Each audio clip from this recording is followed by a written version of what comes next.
네, 안녕하십니까. 저는 공무업의 플랜의 이문표대입니다. 드리겠습니다. 그럼 지금부터 공무업의 플랜 대전 분사무소 개소식과 기업 업무 세미나를 시작하도록 하겠습니다.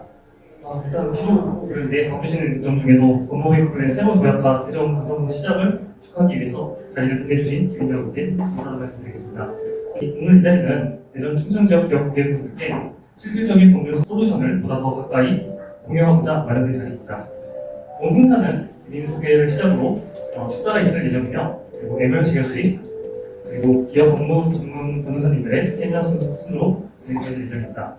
개인 여러분들의 박동훈 변호사님께서 직접 소개하실 예정인데 한 분 한 분 성함이 표현될 때마다 뜨거운 박수 부탁드리겠습니다. 박동훈 변호사님 모시겠습니다.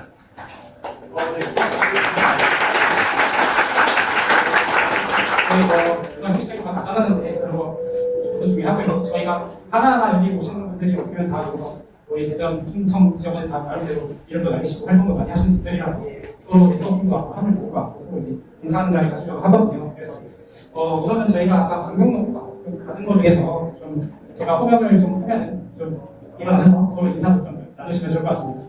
우선은 저희 맨 먼저 오신 분들 순서대로 하는 겁니다. 오신 순서대로 하는 겁니다. 맨 처음 소개시켜드릴 분이 이제 이세란 교수님인데 전북대 로스쿨 교수님이시고 이제 국제법 담당하시는 이세란 교수님이십니다. 그리고 저희 거이안 세무회계 대표 세무사님 이현수 선생님. 저희 옆에 사무실을 갖고 계셔서 저희랑 앞으로 이제 세무 상속 컨설팅 관련해서도 좀 얘기를 나눌 수 있을 것 같아서 초대해드리겠습니다. 저희 교보생명에서 좀 아까 다 같이 오셨는데 한 번씩 소개를 다시 드릴게요. 우선은 고수민 단장님 한 번. 여기 대전세종 충청 FP 총괄에서 지원해주시는 단장님이셔서 가장 높으신 분이라고 생각합니다. 그리고 김인석 지점장, 김강식 차장님.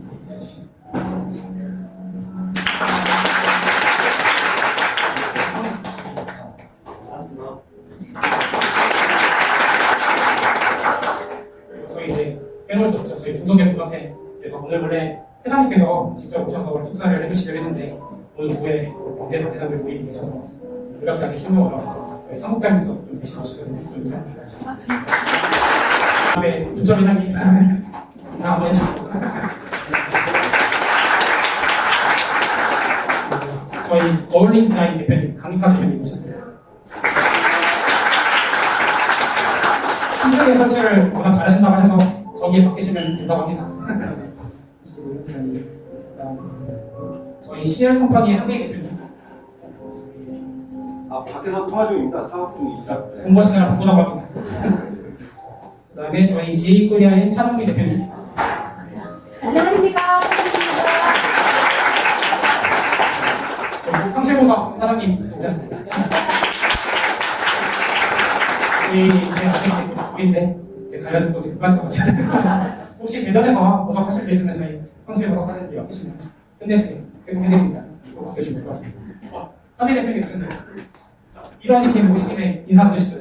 저희 시작컴퍼니의 한대 대표님.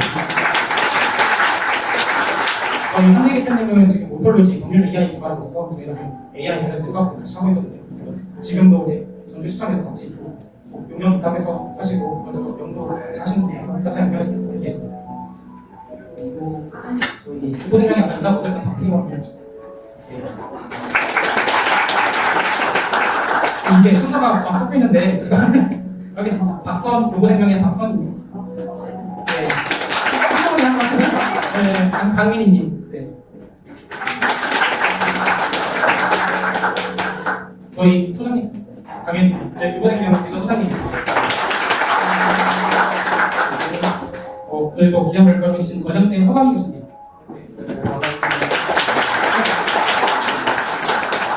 순서가 이렇게 섞여있는 교보생명 이사님. 이거 아닌가. 이게 제가 순서대로 지금 말씀드리는 건데 좀 섞여 있어서 이해해 주시고, 그 다음에 저희 적덕식당 대표님 이재원 대표님. 이거에 적덕식당에 오시면은 저도 저기 되게 유명한 가연용 유명한 족발집 하고 있습니다. 아마 여기 계시는 분들 중에 매출을 아마 무조건 중상 이상 하겠지. 네, 매우 큰 손이시니까 이따가 자연스럽게 네트워크 하실 때 족발 드시고 면허도 좀 드시고 투자도 드시고 하는 것 같습니다. 그리고 저희 대동가구 중개법인의 김기현 대표님.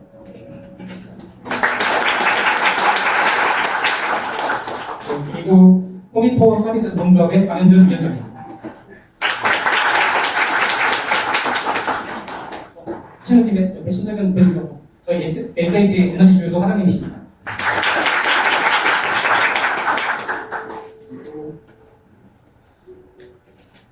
저희 현대상의 유하나님. 네. 현대상에서 매출을 책임지고 합니다. 저희 전북대 반도체학과 허원 교수님 오셨습니다. 전주에서 직접 오셨는데요. 제가 이제 여러 가지 좀 공익 활동을 하다 보니까 반도체 관련해서 제가 좀 지식이 없어서 조금 더 좀 말씀드릴 것도 있고 여러 가지 교류가 있어서 오셨는데 한결에 와주셨습니다.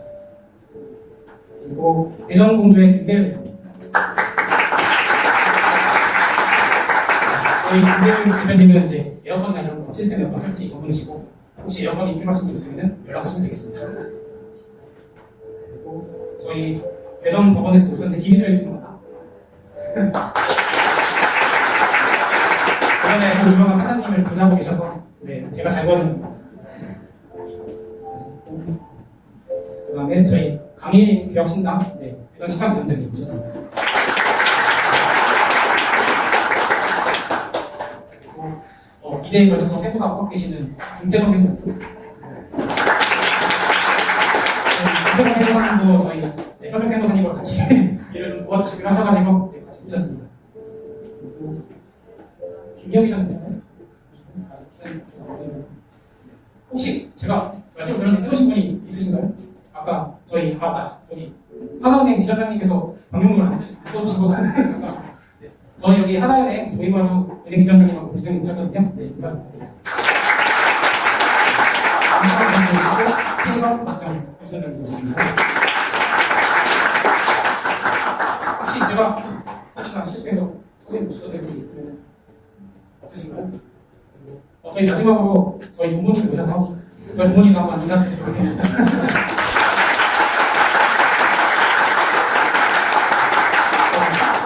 저희가 인사를 한 거고요. 어차피 저희가 오늘은 2시간 제가 유익에 잡았는데 세미나도 유익하게 하고 그 이후에 네트워크 시간이 있으니까 서로 문화 주고받고 편하게 일하시고 사실 네트워크이 별건가요? 서로 얼굴 한 번이라도 보고 식사 한번 더 하고 서로 상승적인 모습을 다시 교류하고 그게 네트워크라고 생각되는 네트워크가 지금 인사를 드렸으면 좋겠습니다. 그럼 제가 내기 소개는 이걸 하고 그 다음 순서는 저희 바뀌겠습니다. 다시 한번 이 자리 빛내주셔서 감사하다는 말씀드리겠습니다. 이어서 축사를 진행할 예정인데요. 축사는 먼저 대전, 세종, 충남 지역 굉장히 활성화되고 계시는 중소기업민간 대전, 세종, 충남 회장님의 축사가 있겠습니다. 축사는 최우재 사무국장님께서 하시도록 하겠습니다. 큰 박수로 모시겠습니다. 네, 인사드리겠습니다. 중소기업민간 대전, 세종, 충남연합회 최우재 사무국장입니다. 반갑습니다. 오늘 말씀드린 것처럼 우리 연합회 회장님께서 직접 이 자리에 오셔서 인사 말씀을 전해드리려고 했는데 불가피한 일정 때문에 제가 대신 대답을 해드리겠습니다. 말씀드리기 전에 먼저 조금 이해를 돕기 위해서 융합연합회 하니까 좀 낯설어하시는 분도 있으실 것 같아서 잠깐 말씀드리겠습니다. 저희는 중소기업을 경영하시는 경영자분들로 구성되어 있는 경제단체고요. 중소기업 갖고 있는 어떤 특성들이 있습니다. 부족한 역량들을 장점을 갖고 있는 다른 기업과 협력을 통해서 새로운 성장 동력을 만들어가자라고 하는 협력을 추구하는 경제단체입니다. 대전 우리 지역에 경제단체들이 꽤 많이 있습니다. 10개 이상 활동하고 있는데 그중에서 우리는 협력기라는 지향점을 가지고 있고 여러 경제단체 중에서도 가장 멤버십이 강한 경제단체다라고 다타가 공인하고 있는 경제단체입니다. 여기 연합회 회장님께서 인사 말씀을 보내주셨는데 제가 대신 대독해드리도록 하겠습니다. 존경하는 내외 기민 여러분 그리고 법무법인 브랜드 관계자 여러분 반갑습니다. 중소기업과 대전세종 충남연합회 회장 최경태입니다. 오늘 법무법인 굿플랜의 뜻깊은 오픈을 진심으로 축하드립니다. 새로운 시작은 언제나 설렘과 책임이 함께한다고 생각합니다.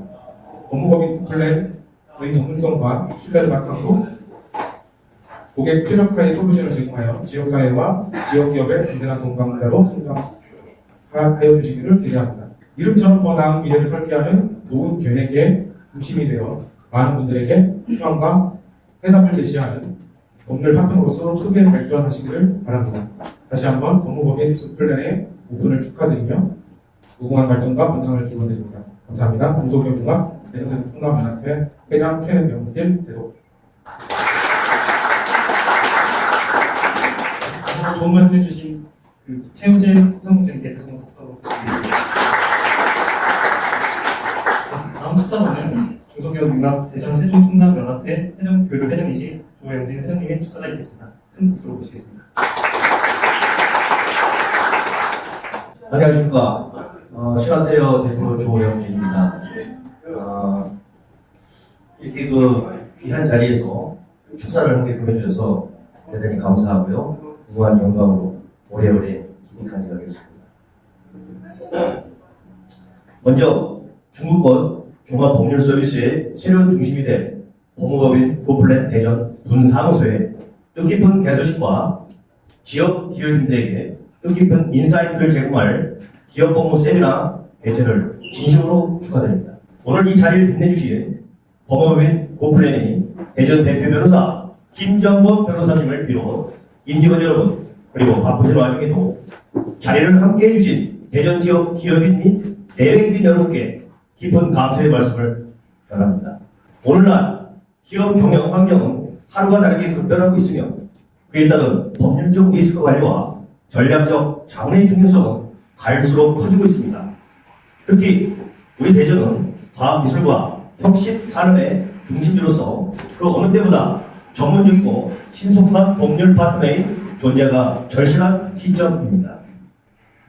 이러한 시기에 뛰어난 전문성과 탄탄한 신뢰를 바탕으로 성장해온 법무법인 굿플랜 대전의 동지를 들게 된 것은 지역 기업인들의 한 사람으로서 매우 반갑고 든든한 일이 아닐 수가 없습니다. 그동안 굿플랜이 보여준 날카로운 분석력과 고객 중심의 맞춤형 법률 솔루션은 이미 업계에서 정평이 나 있습니다. 이제 대전 분사무소를 통해 지역 기업인들과 더욱 가까이 호흡하며 든든한 법률 동반자이자 성장의 견인차 역할을 해줄 것으로 믿어 의심치 않습니다. 오늘 개소식과 함께 진행되는 기업 법무 세미나 역시 복잡한 경영 환경 속에서 우리 기업들이 나아가야 할 명백한 이정표를 제시해주는 소중한 시간이 될 것입니다. 좋은 계획이 좋은 결과를 만든다는 굿플랜의 이름처럼 오늘 대전에서 딛는 첫 걸음이 앞으로 지역사회와 기업들에게 최고의 법률적 굿플랜을 제공하는 위대한 발자취로 이어지기를 소망합니다. 다시 한번 법무법인 굿플랜 대전 분사무소의 개소를 축하드리며 앞날의 무궁한 발전과 번창이 함께하기를 기원합니다. 아울러 오늘 함께하신 모든 분들과 모든 분들의 건승과 행복을 바랍니다. 그리고 우리 김정범 변호사님 훌륭하게 성장해 주신 아버지 어머님 감사합니다. 자, 아버지 어머님께 박수 한번 해주세요. 고맙습니다. 감사합니다. 네, 이어서 흔한 파트너로서 함께 해주시는 교보생명 대전 MP 고승민 지원부장입니다. 축사가 있겠으며 축사 이후에 교보생명과 애교형 체결식을 진행할 예정입니다. 그럼 먼저 축사로 자리해 보시도록 하겠습니다.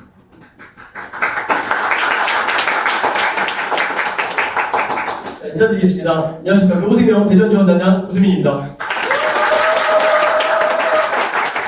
먼저 국토의 중심이자 행정의 핵심인 이곳 대전에서 최고의 전문성을 바탕으로 대한민국 법률 서비스의 새로운 장을 열어갈 법무법인 굿플랜 대전 분사무소의 개소식을 진심으로 축하드립니다. 아울러 오늘 대한민국 최고를 향해 도출을 올리는 굿플랜 대전 분사무소의 새로운 출발점에 저희 교보생명이 상생 파트너로 함께하게 되어 매우 기쁘고 영광스럽게 생각합니다.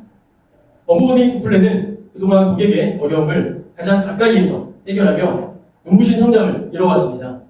이제 대전에서 펼쳐질 굿플랜의 행보는 대한민국 최고의 법무법인으로 도약하는 결정적인 이정표가 될 것이라고 확신합니다. 오늘 협약을 통해 교보생명이 68년간 쌓아온 자산관리 고객회원 노하우가 구플랜의 전문적인 법률 역량과 만나게 되었습니다. 이는 고객에게 가장 든든하고 완벽한 인생의 안전장치를 제공하고 법률과 금융의 융합을 통해 대전 시민과 교보생명 470만 고객의 삶의 최고 수준의 가치를 전하는 계기가 될 것이라 확신합니다.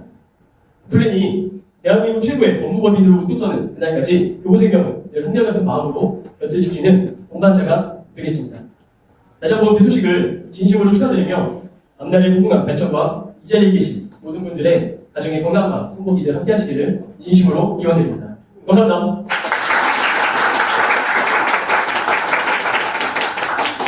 네, 그럼 이어서 바로 교보생명과 법무법인 플랜의 경영 체결식을 진행하도록 하겠습니다. 양 기관이 상호협력을 통해 최상의 법률 및 금융 서비스를 제공할 수 있도록 체결을 진행하는 동안 긴 여러분께서는 큰 박수 부탁드리도록 하겠습니다.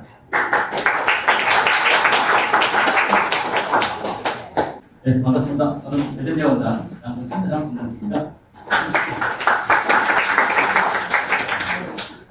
먼저 저희 교보생명하고 법무법인 플랜 해석서를 대표끼리 사인하도록 하겠습니다. 먼저 사인해 주시기 바라겠습니다.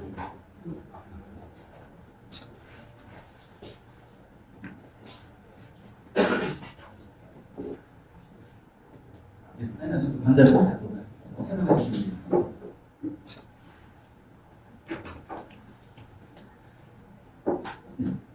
설명하시고 서로 자리에서 일어나셔서 기명치를 서면서 드시고 앞으로 주시면 되겠습니다.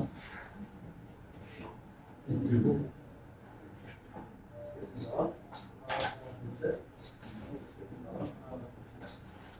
네, 감사합니다. 그럼 협약서를 서로 이렇게 맞바꾸는 교회하는 사진 한번 찍고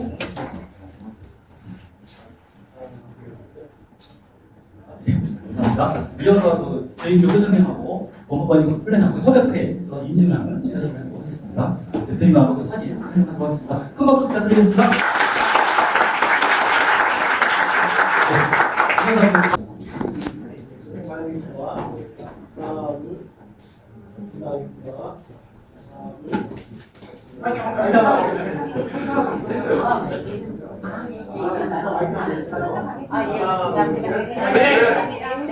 네, 안녕하십니까. 저는 법무법인 플랜의 김다랑 변호사입니다. 오늘 잘 해주셔서 너무 감사하고요. 저희 준비한 거 최대한 재미있도록 잘 설명해드리고, 그다음에 질의응답을 좀 그래도 오셨으니까 많이 받아서 실제로 도움이 될 수 있는 그런 자리가 될 수 있도록 준비를 했으니까 편안하게 저희 같이 자리해주시면 좋을 것 같습니다.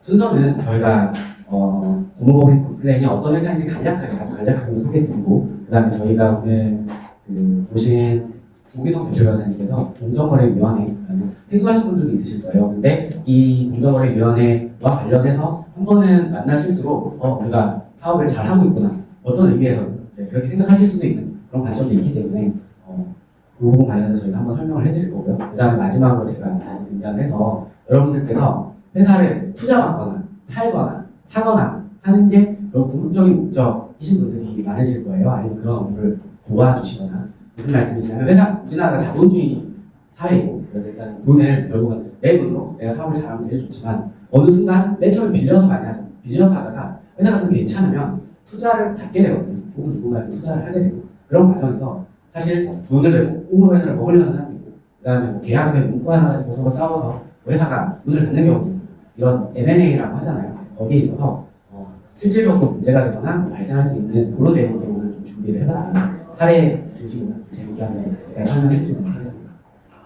법무법인 플랜은 일단 서초에 주사무소가 있고요. 법무법인이라는 회사는 주사무소를 두고 그 다음에 각 지역에 분사무소들을 두는 형태로 이렇게 운영이 되도록 법에 되어 있습니다.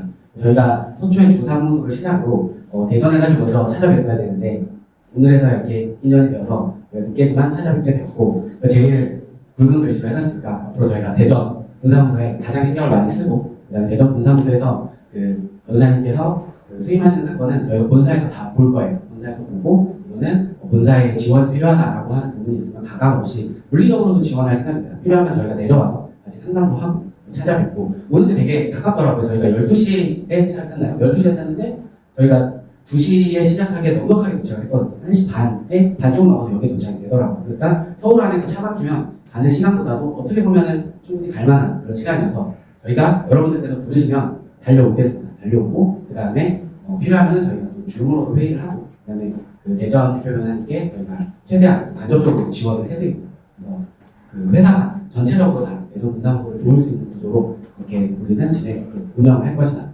그리고 그 법무 서비스를 이용해 보셔서 보신 분들께 그냥 차별적으로 하나만 말씀드리자면 보통은 이제 각 사무소가 독립적으로 운영되는 경우가 많아요. 그래서 서로 변호사님께서 잘 모르시고 돈도 다 따로 내고 수당도 다 따로 하고 그렇게 하는 경우가 있는데 우리는 하나의 회사예요. 그래서 대전에서 만약에 대전 사무소 우리 변호사님께서 일을 혹시나 실수하셔서 소송이 걸렸다. 그러면 저희 집에 압류가 들어오는 구조는 실제로 돼 있어요. 변호사법이 대표의 등기에 집을 압류를 걸치게 돼 있어요. 아무나 변호사님 한 분만 실수를 해도. 그래서 저희가 제가 집을 이제 지켜야 되기 때문에 최선을 다하겠습니다. 그래서 이 회사는 뭐 여러 가지 말씀을 포장할 수는 있겠지만 최대한 인간적이고 진솔하게 젊은 변호사님들이 모여서 최선을 다한다 정도로 기억해 주시면 너무 감사할 것 같습니다. 다음 저희 오늘 이제 서울에서 오신 저희 변호사님들이 이제 내부에 오셨거든요. 저희 오신 변호사님들 간략하게만 설명을 해드리면 이제 오규성 대표 변호사님 오늘 자리를 해주셨고 바로 이어서 저희 강연을 해주실 건데 보시면 뭐 병원에 서울 아주 우수한 그 실력으로 이수를 해주시고 그 다음에 보시면은 부장판사까지 하시고 이런 거 좀 중요해요. 중앙지방법원에서 판사를 시작했다. 오늘 되게 잘 되시거든요. 아주 똑똑하시고 저 개인적으로는 가장 존경하는 법조인이기도 하고 그 다음에 이제 최근에는 대통령 거실 인정수석 법률비서관실에서 계시다가 공정거래위원회 비상임위원 그래서 오늘 공정거래위원회는 좀 하나의 토픽으로 준비를 했는데요. 공정거래위원회는 그 위원들이 모여서 최종 의사결정을 하는 그런 기관이고 거기에 위원으로 얼마 전까지 계시다가 계시면 비상임위원이기 때문에 계시면서 우리 회사를 이끌어 주시다가 지금은 최근에 전입이 되신 그런 훌륭한 커리어의 대표 변호사님이시고요. 그 다음에 제가 있고 저는 이제 기업 업무들을 좀 많이 합니다. 그 다음에 저희 오늘의 또 이 자리의 주역이신 김정범 변호사님 간단히 소개해드리면 최근까지는 대륜이라는 회사에서 저희의 그 라이벌 회사, 좋은 회사죠. 은남사 사무소장님을 최근까지 하시다가 지금 이제 우리 대전 지점을 총괄해서 리드해 주시기로 하셨고 그래서 이제 이 커리어를 저희가 좀 저희도 이제 준비를 하면서 보니까 되게 대전 자체에 되게 힘써주시고 대전에 뼈를 묻기로 하셨구나 라는 그런 거를 저희가 정리를 하면서 한 번 더 느꼈거든요. 일단은 저희는 사실 김정범 변호사님 보고 그 대전 분사무소를 열기로 결정했고 그다음에 우리가 서울에 무조건 가서 도와드리자라고 해서 우리 자리에 오게 된 그냥 한 분 사실 개인을 보고 저희가 하게 되었을 만큼 이게 역량이 있고 에너지고 그다음에 그 지원에서 더 많이 있으신 분 저는 그렇게 알고 있습니다. 혹시 제가 잘못 알고 있는 거면 저한테 따로 알려주시면 되겠습니다. 일단 저희 나머지 변호사님들은 쭉 저희가 다들 너무 훌륭하시고 대단하시지만 일단은 시간 관계상 쭉쭉 그냥 보고 넘어가도록 하겠습니다. 강현 변호사님 모셨고 이재 변호사님 모셨고요. 저희 그 기업 법무하시는 변호사님 이렇게 저 분을 좀 그냥 법인 소개해서 대표적으로 좀 소개를 해드렸고요. 부산 변호사님이시고 그래서 일단 아까 말씀드린 오기성 대표 변호사님께서 사실 정말 바쁘고 정말 대단하신 분이신데 오늘 이렇게 자리를 하셔서 그 공정거래위원회라는 그 위원회의 제도에 대해서 여러분들께 좀 소개를 해드리고 혹시 궁금한 게 있으시면 질문도 받으실 텐데 편하게 논의하는 자리 됐으면 좋겠습니다. 한 장만 넘겨보시면 좀 아주 중요한 자료가 있는데요.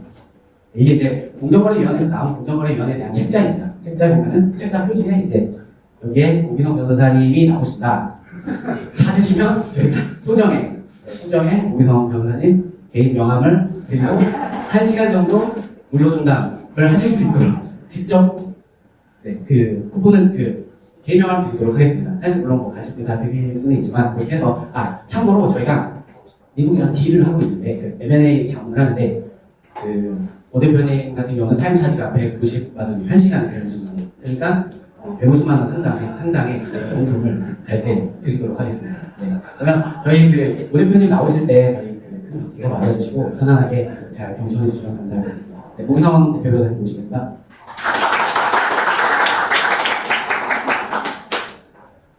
안녕하십니까, 오기성입니다. 김강 변호사님이 너무 극찬해 주셔가지고 도움이 많은데요. 첨단하게 말씀드리겠습니다.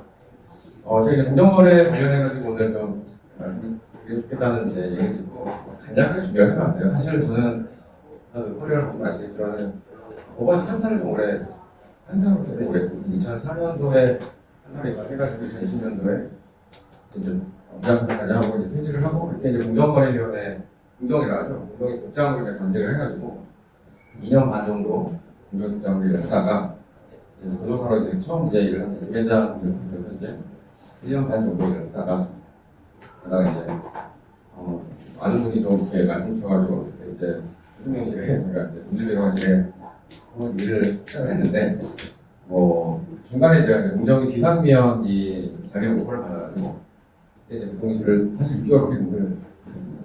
어떻게 뭐 다행이겠지만은 그래가지고 이제 공정위 비상위원을 하면서 그때 이제 저희가 이제 사실 국가변호사랑 원래 오랜 인연이 있어가지고 친구가 아주 뭐 훌륭합니다. 뭐 인격적으로는 모르지만 업무적으로는 막 성과를 잘내는 친구예요. 제가 인사이트 같은 것도 많이 드렸고 친구랑 같이 하면 개인적으로 많이 성장하겠다 이런 생각이 들어서 그래 제가 합류를 해서 지금 한 2년 정도 일을 했고요.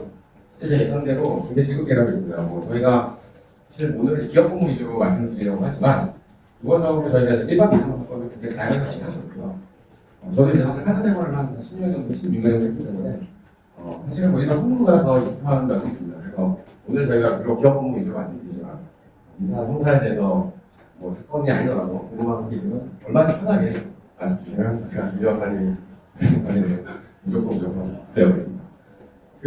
어쨌든 간에 오늘은 그 테마 자체는 이제 기업 업무 내지 공정거래 얘기인데 공정거래 위주로 말씀드리겠습니다. 근데 사실 아까도 비슷한 말씀드렸는데 공정위가 요새 이제 뉴스에도 많이 나오고 많은 분들이 알고 있지만 사실 어찌 보면 좀 생소한 기관이기도 합니다. 그렇지만 특히 여기 사업하시는 분들은 많으시고 그런 분들께서는 공정위가 어떤 단계이라면 공정위가 이제 이슈가 될 수가 있어요. 이건 좋게 말하면 공정위를 활용할 수 있는 경우도 있고 내가 불공정 같은 그런 거래 상대 방식 불공정 어떤 피해를 받다. 그럼 공정위 적극 활용해가지고 자기 피해를 구제를 받아야 되고 반대로 공정위로부터 조사를 받고 공정위로 제재를 받는 경우가 있습니다. 사실 우리나라 대기업들, 내가 재벌이라고 하는 그 집단들이 공정위를 되게 두려워하거든요. 그만큼 공정위 파워풀하기 때문에 그런데 거꾸로 공정위로부터 뭔가 조사를 받거나 제재를 받는데 그때 또 어떻게 효율적으로 진행해야 되는지 이런 게 이제 실제로 이제 문제가 분명히 발생할 수 있는데 그렇다면은 내가 진짜 사업을 잘 키워왔구나 이렇게 생각하시면서 이렇게 힘드시겠지만 어쨌든 간에 기쁜 마음으로 효율적으로 진행하는 그 공정위가 하는 업무는 여러 가지를 많이 합니다. 쉽게 말해서 이제 가불관계, 갑질을 이제 규제하는 대표적인 기관인데요. 독과점을 규제하는 게 첫 번째 이유고 요새 되게 뉴스에 많이 나오는 게 담합을 되게 많이 잡아요. 설탕 담합, 밀가루 담합 이런 것도 하고 또 그리고 지금 제가 말씀드린 불공정거래 이건 이제 아까 말한 가불관계, 갑질에 대한 그런 규제하는 기관이기도 하고 그리고 그 밖에 특수한 어떤 갑질들, 예컨대 하보금, 감액, 대리점, 유통 이런 부분들에 대해서 구석구석 제재를 많이 합니다. 그렇기 때문에 조금이라도 어떤 관련성이 있으면 공정위 관련 제도를 잘 알면은 여러 가지로 기업한 도움이 될 수 있으실 겁니다. 공정거래법에 있는 불공정거래부터 이제 말씀드리고 독과점의 담합 이런 부분들은 어떤 분들이 오셨는지 모르지만 크게 직접적인 연관성이 없을 것 같아가지고 생략을 하고 제가 보기에는 좀 유의미하다고 생각되는 테마 위주로 말씀드리면 이제 불공정거래가 공정거래법에 규정이 되어 있는데요. 부당하게 거래를 당한다든지 아니면 왜 나만 차별적으로 취급해? 차별식은 아니면 부당 고객이익이라고 뭔가 어떤 그런 거짓으로 다른 사업자를 응해하거나 아니면 거짓으로 자기 사업을 굉장히 잘 되는 것을 포장해서 일하는 경우가 있어 불공정거래를 규제가 됩니다. 그리고 끼워 파기라든지 거래 강제 사실은 필요 없는데 물품을 강제로 사게 만든다든지 그런 경우 사실 비일비재하거든요. 그런 거래 성질이 나면도 그런 이유 중에 하나고요. 그런 것들에 대한 이제 행위가 제재가 되고 그런 경우에는 이제 공정위는 과징금이라고 들어보는지 모르겠는데 제재 수단으로 과징금을 부과하고 과징금이 꽤 큰 경우가 많습니다. 사례들이 몇 가지 있는 공정 사례나 공공기관이 많죠. 지금도 계속 조사하고 제시하고 있는데요. 일단은 넘어가겠습니다. 제가 말씀드리고 싶은 건 사실은 여기 아까 중소기업 영업대에서 나오셔가지고 혹시 관심이 있을 것 같기도 한데 저희가 이제 공정에서 때는 약간 중개조항이라는 게 같이 하는 경우도 많고 또 중소기업 대표로 한거 같이 논의하는 경우도 많지만 잘 아시겠지만 한우급 관계에서 문제되는 경우가 꽤 많습니다. 대표적으로 그리고 이제 또 요새 또 굉장히 이제 부각되는 게 감액 사업자가 사실 제가 보기엔 우리나라 강국에 굉장히 좀 어려운데 그 가맹 점주 입장에서도 억울한 측면이 있고 어떻게 보면 본부 입장에서도 억울한 측면이 있어요. 그 집단 간의 그 이해 갈등과 이런 걸 어떻게 효율적으로 균형 잡히게 그 규율화 약간 공정의 가장 큰 숙제 중에 하는데 어쨌든 간에 뭔가 내가 억울하다 이런 생각이 들 때는 공동발법이라든지 아니면 가맹법이 있습니다. 가맹법을 한번 이렇게 조금하게 보시고 그 주변 노원들이 있으면 좀 들어보시면 그 본인들이 생각하는 어떤 어려움을 해결하는 데 좀 도움이 되지 않을까 그런 말씀드립니다. 하도급법을 이제 말씀드리면 하도급 말씀 많이 들어봤을 겁니다. 그런데 뭐 현대건설이 있다. 아파트를 짓죠. 그러면 뭐 현대건설을 짓는 게 아니라 그러면은 뭐 그 밑에 다른 뭐 각 공정마다 하도급들이 있죠.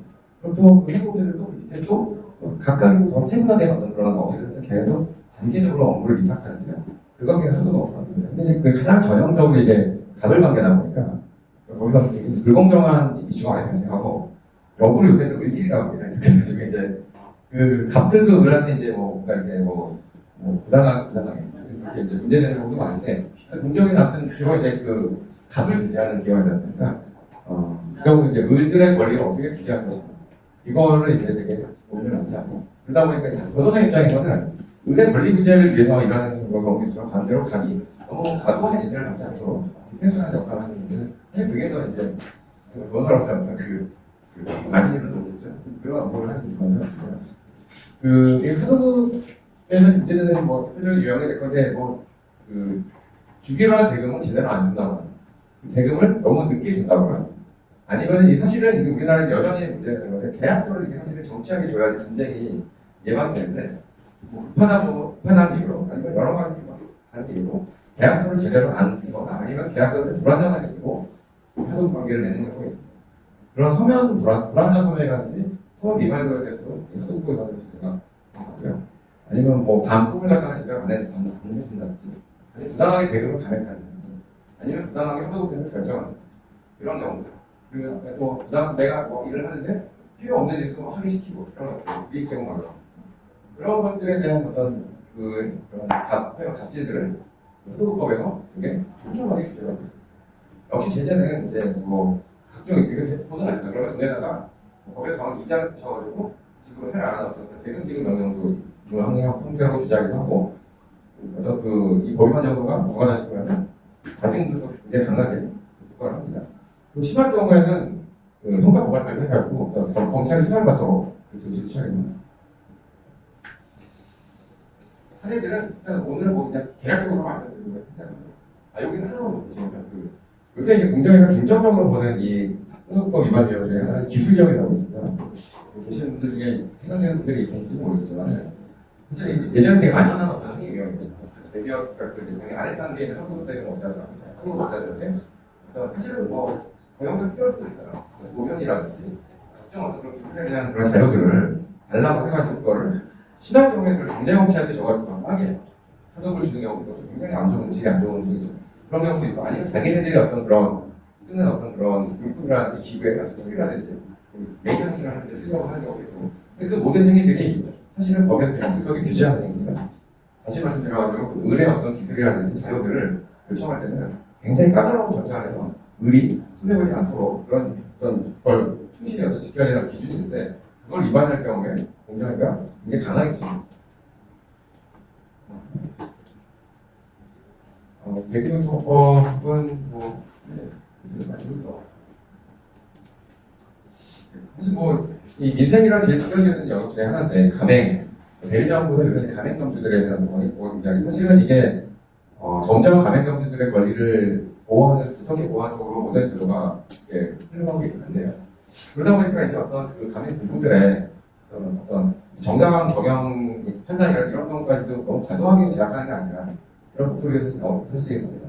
어쨌든 간에 어떤 지금 특히 지금 이재명 정부 하에서는 가맹법 같은 경우에 굉장히 강하게 주장하고 있습니다. 예컨대 예컨대 이런 겁니다.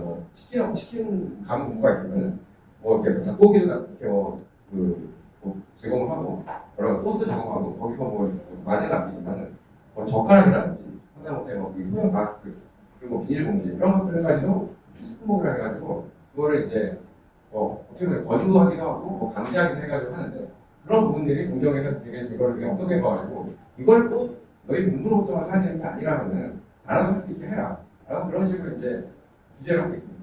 근데 이 공개 처리가 굉장히 좀 억울할 수 있는 거예요. 왜냐하면 이 브랜드 관리라든지 그런 측면에서는 특정 수준 이상의 어떤 그런 게 필요한데 그거를 이제 정규적인 생각하면은 당연히라도 가는 브랜드에 그걸 유지하는데 문제가 있지 않냐고 좀 반발하는 측면도 있는데 공정위는 이제 그런 데 뭐라고 얘기를 하냐면 그러니까 그런 것까지 다 감안해가지고 적절한 기준을 제공만 하면 되지 너희들이 일일이 보도에 큰 완전 붙여가지고 그렇게 뭐 하나하나 항목을 지정은 안 된다라는 게 약간 요대에 하는 거예요. 역으로 그렇게 되면 이제 점수들께서 뭔가 이런 게 내가 항목으로 지정되는 게 좀 과도하다 생각하면 굉장히 심각한 거예요. 그래서 그걸 판단하기 이런 일들이 있거든요. 이거는 이제 공정위 조직 건데 또 한 가지 말씀드리면 지금 공정위 제도 공정위 어떤 모기라고 할 수 있죠. 공정위 출신인데 공정위가 예전에는 이제 굉장히 좀 힘이 있는 사정기관 중에 하나였는데 점점 커지고 있어요. 단적으로 말씀드리면 지금 대통령께서는 공정위의 이력을 그냥 조직 대통령이라고 지시를 해가지고 원래 2004년까지만 해도 공정위 총 인원 600명이었는데요. 최근에 한 올해 상반기에 거를 한 170명 해가지고 800명까지 더 늘리고 올해 말까지 1000명까지 늘리는 게 그리고 내년에 200명을 또 늘린다는 거예요. 그러니까 거의 지금 조직이 2배가 되는 거죠, 2년 만에. 이 조직이 커진다? 이거는 조직이 뭐 힘도 세지만 어떻게 보면 사업하시는 분들 입장에서는 이런 공정 조사라든지 이런 제재가 엄청 많아질 거라는 거예요. 그래서 이제 사실 변호사 입장에서는 사실 되게 좋은 건데 이게 사건들이 많아지는 거라는 거긴 한데 이런 것들이 물론 당연히 잘 작동을 해가지고 시장 경제의 질서라든지 그런 규제라는 걸 규제해가지고 건전한 시장을 조성하는데 기여하리라고 저는 믿지만 그런 건 항상 규제라는 게 가입이 되다 보면요 어떤 그런 부작용도 있기 마련이거든요. 그런 부분을 어떻게 잘 최소화하느냐를 지금 공정위 내부에서 이제 고민들을 많이 하십니다. 저기 이제 일단 조직은 뭐 이렇게 말씀드리면 제가 말씀드린 건 이거였는데요. 공정위가 그럼 내가 어떻게 문제가 됐을 때 공정위를 뭐 이용을 하든 공정위로부터 방어를 하든 그런 공정위 절차가 어떻게 흘러가지를 알아야 그러니까 그 절차에 대해서 말씀을 드리면은 이 공정위 조직이 크게 이제 세 종류의 이제 본부가 있고요. 그리고 각 거점 지역마다 지역 사무소가 있습니다. 그 지역 사무소가 지금 서울 사무소가 있고 대전도 있습니다. 대전 사무소가 있고 그리고 이제 대구에 대구 사무소가 있고 그리고 부산 사무소가 있고 그리고 광주 사무소가 있고 각 지역 사무소에 피해를 받으신 분들이 이제 신고를 합니다. 그럼 이제 공정위는 쉽게 말하면은 뭐 수사기관, 경찰, 검찰과 법원을 합쳐놓은 기관이라고 합니다. 되게 특이한 이런 되게 이례적인 형태인데 조사부서가 있고 조사부서가 이걸 이제 상정을 안건을 상정하면 판단부서가 있습니다. 저는 이제 판단부서에 있던 그 위원회를 분류했던 것이고요. 다시 말씀드리면은 조사부서에다가 이제 신고를 합니다. 아니면 조사부서가 직접 인지해가지고 조사 착수한 경우도 있습니다. 그럼 그렇게 신고 사건이 들어와가지고 그럼 이제 신고인을 불러가지고 진술을 듣고 자료도 내고 막 그러고 그리고 또 필요하면 현장부터 해가지고 그 해당 기업에 직접 나가서 자료를 가져오는 거예요. 그런 절차를 같이 하고 당연히 피조사인데 피조사 기업에 영업권이라는 게 있기 때문에 현장 기업 불러가지고 너희들이 어떤 점이 있냐 한번 해봐라 그런 의견 정치를 양쪽에 다 들은 다음에 이 사건이 범위만이 인정된다고 판단을 하면은 그럼 그게 사건 조사부서에서 심사보고서라는 경찰 공소장을 있거든요. 그거는 이제 위원회에다가 참여를 하고 그럼 이제부터는 이제 법원 재판하는 절차가 펼쳐지는 거고요.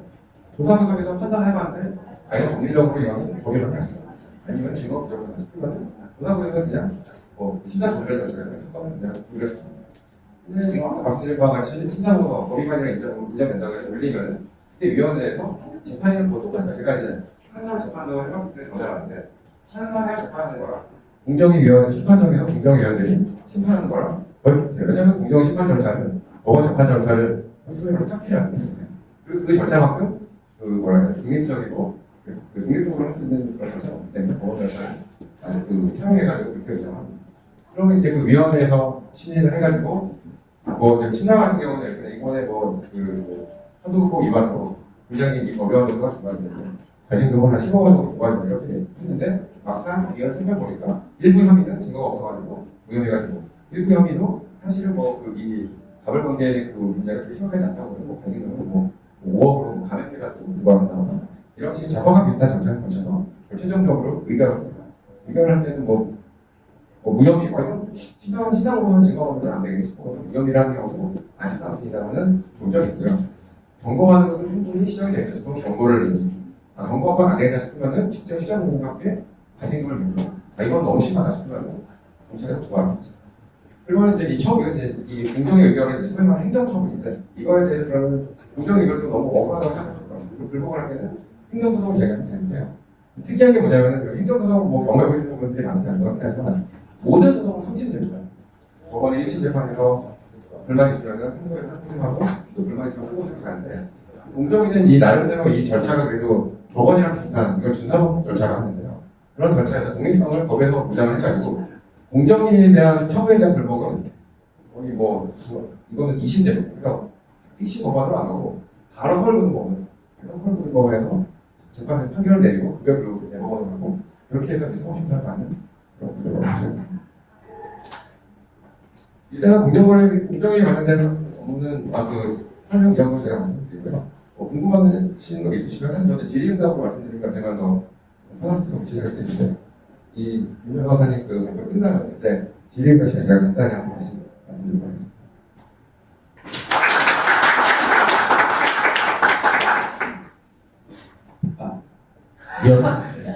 이어서 저희가 준비한 거는 아까 말씀드린 투자 유치 하실 때 회사 사고팔 때 주의해야 되는 점을 사례 위주로 간략하게 설명을 드리고 싶은데요. 그러니까 공정위도 그렇고 그다음에 우리 투자나 M&A도 그렇고 지금 당장 현안이 아니어서 좀 생소하다 생각하시는 분도 있을 거예요. 예를 들어 공정위는 제가 이제 뒤에서 쭉 대표님 말씀을 들어보면 아마 이제 경찰, 검찰한테 일반인이면 억울할 때 찾아가는 건데 기업을 하는 분들은 공정위까지도 생각할 수 있다. 이거 되게 발상을 더 열어볼 수 있는 거잖아요. 똑같습니다. 여기 보면은 투자, 그러니까 개인 단위에서 작은 사업을 시작할 때 투자까지 생각을 하기 좀 어렵죠. 혹은 투자라고 하니까 주변에서 빌려준다고 이런 경우들이 많은데 사실 기업은 결국은 기업을 키우고 할 때는 다 내 돈으로만 하지는 않아서 투자가 실질적으로 이제 이루어져야지 사업을 잘하는구나 라고 생각하실 수도 있을 것 같습니다. M&A도 마찬가지인데 M&A가 결국은 회사 자체를 사고 파는 거 그리고 소위 엑시트 한다고 하죠. 회사를 누군가에게 팔고 돈을 만져야 끝나는 계획도 사업 바꾸기 하겠죠. 그래서 일단 이런 부분들이 지금 현재 우리가 당장 겪고 있는 건 아니어도 이걸 머릿속에 내가 언젠가 지금 내가 하고 있는 이 사업 혹은 내가 다니고 있는 회사가 팔릴 거야 아니면 어딘가를 살 거야 라는 거를 좀 전제로 생각을 해보시면은 더 시야가 넓어질 것 같은데요. 그러니까 개발적인 얘기를 쭉 하기는 좀 자리 관계상 저희가 다시 다음 기회에 좀 말씀을 드리도록 하고 간략한 실제 사례를 제가 보여드리는 거 할게요. 이게 계약서에 있는데요. 잘 안 보일 수 있으니까 그냥 제가 일단은 우리 회사가 기본적으로 어떤 사건이나 중요한 문서가 밖으로 법원으로 나갈 때 대표님들 혹은 책임 변호사님들의 컨펌을 했거든요. 이게 어제 나왔어요. 그냥 어제 오늘 있었던 그냥 이제 법원에 우리가 청구를 한 그 내용인데요. 여기 보면 내용이 좀 어려우니까 혹시 풋옵 시험 이런 거 들어보잖아요. 풋옵 시험 계약, 풋옵 시험 이런 거 혹시 들어보셨나요? 풋옵 시험 이런 거 혹시 들어는 봤는데 흔들기는 좀 애매한 그 정도일 거라고 생각을 하고 풋옵 시험은 뭐냐면 이 사안을 간략하게 소개를 해드릴게요. 젊은 친구예요. 94년생 젊은 친구입니다. 회사를 한국의 상장사에다가 회사를 팔았어요. 팔고 110억, 110억을 받았습니다. 일단 1번 챙겼고 70%를 팔아서 회사를 잘 키웠겠죠. 그러니까 2년 만에 회사를 키워서 2년 만에 110억을 받았어요. 좀 부럽죠. 그리고 이제 나머지 그러니까 회사를 사가는 사람이 100% 떠오지는 않아요. 왜냐면 그러면 이제 얘는 이제 해외 가서 이제 하와이로 가잖아요. 전화도 안 돼. 그러니까 보통 좀 파는 사람을 잡아놓습니다. 너 아직 좀 있어라. 내가 너 회사를 사긴 하지만 너가 남아서 좀 더 키워주고 인수인계를 해라. 또 인수인계를 3년 이렇게 잡습니다. 2년, 3년 이렇게 잡아놓고 남은 지분 30%를 나중에 이제 사올 수 있어요. 사올 수 있고 반대로 이 회사를 파는 아까 그 94년생 젊은 그 친구 같은 경우는 내가 회사를 팔았는데 왜 일을 해줘야 돼? 나는 돈도 있고 100억 이상 94년생이 있으면 어디를 갈까요? 뭘 해야 되나? 지금 회사에 있기 싫을 수 있잖아요. 이 친구에게 권리를 줍니다. 야, 그 회사를 나중에 네가 좀 더 키워놓으면 내가 남은 지분 30%는 더 비싸게 사줄게 해야 있겠죠. 이 친구들 안 그러면 서울의 클럽 이런 데 좀 재밌거든요. 이런 데 가서 돈 써야 되잖아요. 물론 이거는 이제 생각이 달라서 다른 회사를 찾아서 더 열심히 키우고 계신데 참고로 근데 이제 이 풋옵션이라는 게 그런 겁니다. 뭐냐면 회사를 팔고 남은 거를 나중에 3년 후에 팔 수 있는 권리 내가 그 회사를 판 사람이 나머지 지분을 던질 수 있는 권리를 풋옵션이라고 합니다. 그래서 어쨌거나 풋옵션 계약서인데 여기까지도 어려우면 그 다음 얘기는 더 어려울 수 있어요. 근데 좀 이제 이거 말씀을 드리고 싶은 게 뭐냐면 이게 그 풋옵션 계약서예요. 계약서를 쓰고 여기까지는 이제 우리 회사에서 업무를 했던 건 아니고 다른 로펌에서 일을 했는데 이 풋옵션 관련해서 문제가 저희가 이제 계약서를 받아보니까 문제가 있는 거예요. 뭐냐면은 이게 제가 여기 읽어드릴게요. 잘 안 보이니까 이제 뭐 얼마에 파느냐가 사실 중요하잖아요. 남 30%를 지금 내가 회사 판 거보다 더 비싸게 팔아야 되는데 여기 보면은 그 대상 회사의 3년 평균 영업이익이 30억 원을 넘을 경우에는 얼마에 상한다. 그러니까 한 100억 정도 더 벌 수 있어요. 그러니까 남아서 운영을 더 그 자문을 잘 해주라는 얘기고 만약에 3년 평균 영업이익이 1년당 30억이 안 될 경우에는 어떻게 하냐면은 평균 영업이익의 5배를 곱한 금액을 기업 가치화하여 산정한 주당 가치 이렇게 했거든요. 여기서 문제가 되는 게 기업 가치라는 용어에 대해서 좀 말씀을 드리고 싶은 건데 이게 결론적으로는 이 계약서가 잘못 써진 거예요. 기업 가치라는 게 뭐냐면 기업 가치가 뭐죠? 기업 가치? 기업 가치 아까 우리가 말한 그 회사를 120억에 팔았다면 그 기업 가치가 120억이라고 생각할 수 있잖아요. 그리고 이 대표님은 되게 똑똑하신 분이시고 AI를 엄청 잘 활용하시는 분이신데도 그냥 이거 여기에 사인했단 말이에요. 그리고 이걸 누가 썼느냐? 되게 이제 유명한 로펌에 다니시는 변호사님이 이거를 이제 감수를 해주셨다고 해요. 근데 이 기업 가치라는 용어를 잘못 썼기 때문에 결론적으로 이분은 돈을 생각보다 되게 못 받을 수 있고 이론상 빵원이 될 수도 있어요. 이 풋옵션이. 그게 왜 그러냐면 제가 요걸 이제 내려가서 무슨 말씀을 드릴까 하다가 어제 이제 대표님 결제해 주신 사건이 요거 관련한 거다라고 해서 내려오면서 이제 오늘 내려오면서 사람들이 검색하면 기업 가치를 어디다 검색하지 해서 챗GPT에다가 제가 기차에서 검색하는데 다음 차 한번 띄워주시면 이렇게 나와요. 챗GPT가 제가 이제 오면서 제 휴대폰 화면입니다. 캡처해서 여기다 띄는 건데 일단 기업 가치는 EV라고 해요. 뭐 영어는 그렇다 치고 그러면은 뭐냐면은 그 회사의 가치에다가 부채를 합친 걸 같아요. 그래서 이 회사 보통 부채가 많잖아요, 회사들이. 그래서 예를 들어서 기업 가치 만약에 내가 팔 때 기업 가치를 120억에 팔았는데 두 번째 풋옵션 할 때 기업 가치 200억 쳐줄게 라고 했는데 대출이 200억이 있으면 기업 가치가 얼마일까요? 다음 얘기 보여주시죠. 이 사람이 생각한 건 지분 가치였을 거예요. 지분 가치. 지분 가치라는 용어가 들어갔어요. 그 계약서에. 어렵게 다시 한번 앞으로 한번 보시죠. 기업 가치. 이 말을 함부로 쓰면 안 된다.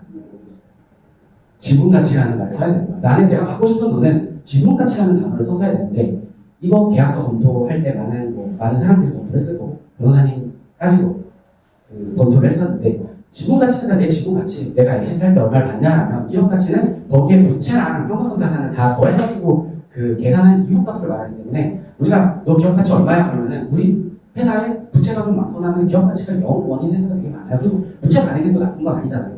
그냥 부채가 많다는 이유만으로 근데 이 회사가 사실 실제로 부채가 많거든요. 부채를 땡겨서 보통 이제 사업을 하면서 매출만 많이 나오면 부채 1등은 안 것도 아니니까 그렇게 사업을 하실 때 엑시트를 할 수 없는 경우도 있는데 그러면 여기서 극단적인 예이지만 그냥 하나의 예를 말씀을 드리고 싶었던 건 용어 하나하나 되게 중요하다. 맨 처음 계약서 한번 다시 띄워주세요. 여기서 보시면은 이거 누가 이거 뭐 기업 가치 그래 우리 회사 얼마 쳐준다니까 이렇게 하고 하겠냐고 당연히 대표님 사인하시잖아요. 아까 우리 대표님 여기 앉아서 사인하실 때 그렇게 자세히 안 보셨을 수 있거든요. 거기에 교보생명의 회사를 넘긴다 이렇게 있었을 수도 있잖아요. 근데 어쨌거나 그래서 그날 대표님들이 사인을 하는데 누가 잘못한 거냐? 제 생각에 실무진들이 잘못했습니다. 실무진들이 잘못했고 책임 누가 잖아요. 사인한 사람이 지금 그렇게 저는 생각하고 그냥 그 대표님들 오늘 많이 오신다고 제가 얘기를 들어서 어떤 뭐 검토를 할 때 그럼 이거 우리 회사 아닌 다른 회사에서 검토한 거거든요. 그러면 이제 앞으로 검토를 받을 때 블랙에서 받아야겠구나 라고 생각을 해달라고 제가 이걸 가져온 건데 저희가 이걸 심지어 발견했어요. 이 계약서 가지고 오셨는데 계약 내용에 잘못된 게 있는데 저희가 상담할 때까지도 이게 문구가 잘못된지조차 모르시더라고요. 대표님께서 이거 짚어드리고 이거 어차피 소송 가서 못 받는다 이렇게 가면 계약서 다시 써야 된다고 해서 계약서를 다시 쓰는 겸 여러 가지 이유로 이 계약서에 대해서 이제 저희가 소송을 걸은 상태로 찾아오고 있어요. 그래서 일단은 중요한 거는 그러면은 근데 이 대표님께 저희가 말씀드린 게 있어요. 대표님이 이거 막 검색하시고 막 좌절하시는데 사실 진짜 중요한 건 대표님들 사업하셔야 되는데 갑자기 지금 우리가 막 PPT 띄워놓고 기업가치 지분가치 외우세요 하면 자기 일 못 하시잖아요. 그래서 역할이 나누어져 있는 겁니다. 법에. 계약서 같은 거는 변호사들이 책임지는 거고 사실 이거 검토한 변호사님도 법적으로 책임 있다고 개인적으로 생각해요. 그렇게까지 말씀은 안 했지만 그래서 믿을 만한 변호사님을 잘 선택하시고 평소에 소통도 많이 하시고 그래서 내가 어떤 사람인지 보여주시고 변호사님한테 그래서 그러면 이렇게 뭔가를 의뢰할 때 미리 잘 알고 있는 변호사님이 있으면 이렇게 생각을 하는 거예요. 이 사람 이런 거 놓칠 것 같고 이런 거 이 사람 좀 빠꼼하시고 이 부분 좀 내가 봐드려야겠다 라고 하면서 계약서 같은 거를 봐주시거든요. 이게 문제가 터지면 보통 변호사를 찾아오거든요. 잘 생각해보세요. 변호사를 언제 찾냐? 일이 터지기 전에 가냐, 후에 가냐? 전에는 돈 준다고 하는데 이거 하는데 그렇게 열심히 변호사님들한테 막 그렇게 응대 잘 안 해요. 좀 아깝고. 근데 일이 터지면은 100억을 토해내야 되니까 못 받게 되니까 그때 찾아오는데 이미 늦는 경우가 많거든요. 그래서 일단 저희가 좀 제안드리고 싶은 거는 우리 회사도 굿플랜이라고 이름을 지으면 이게 로커멘트로 긍정적이거든요. 굿플랜이라는. 근데 일단 좋은 플랜을 먼저 제공해드리면 나중에 크게 손해볼 거를 딴에서 좀 막을 수 있어요. 계획을 잘 짜요. 계획을 짜는 단계부터 우리 아직 젊은 변호사님들이고 또 되게 역량 있으신 대표님들이니까 같이 이렇게 쭉 같이 가면서 법적인 고민들을 미리 좀 막아놓으면 그러면 일이 터졌을 때 저희가 도와주는 게 있거든요. 오늘 그런 자리라고 생각을 하고 좀 지금 당장 어떤 문제가 있다기보다는 앞으로 잘 되고 싶은 사람들이 저희와 여러분이 모여서 앞으로 잘 가기 위해서 법적인 부분은 우리한테 뭐 좀 편하게 사실 뭐 그런 걸로 다 돈 받지는 않잖아요. 변호사님. 변호사님.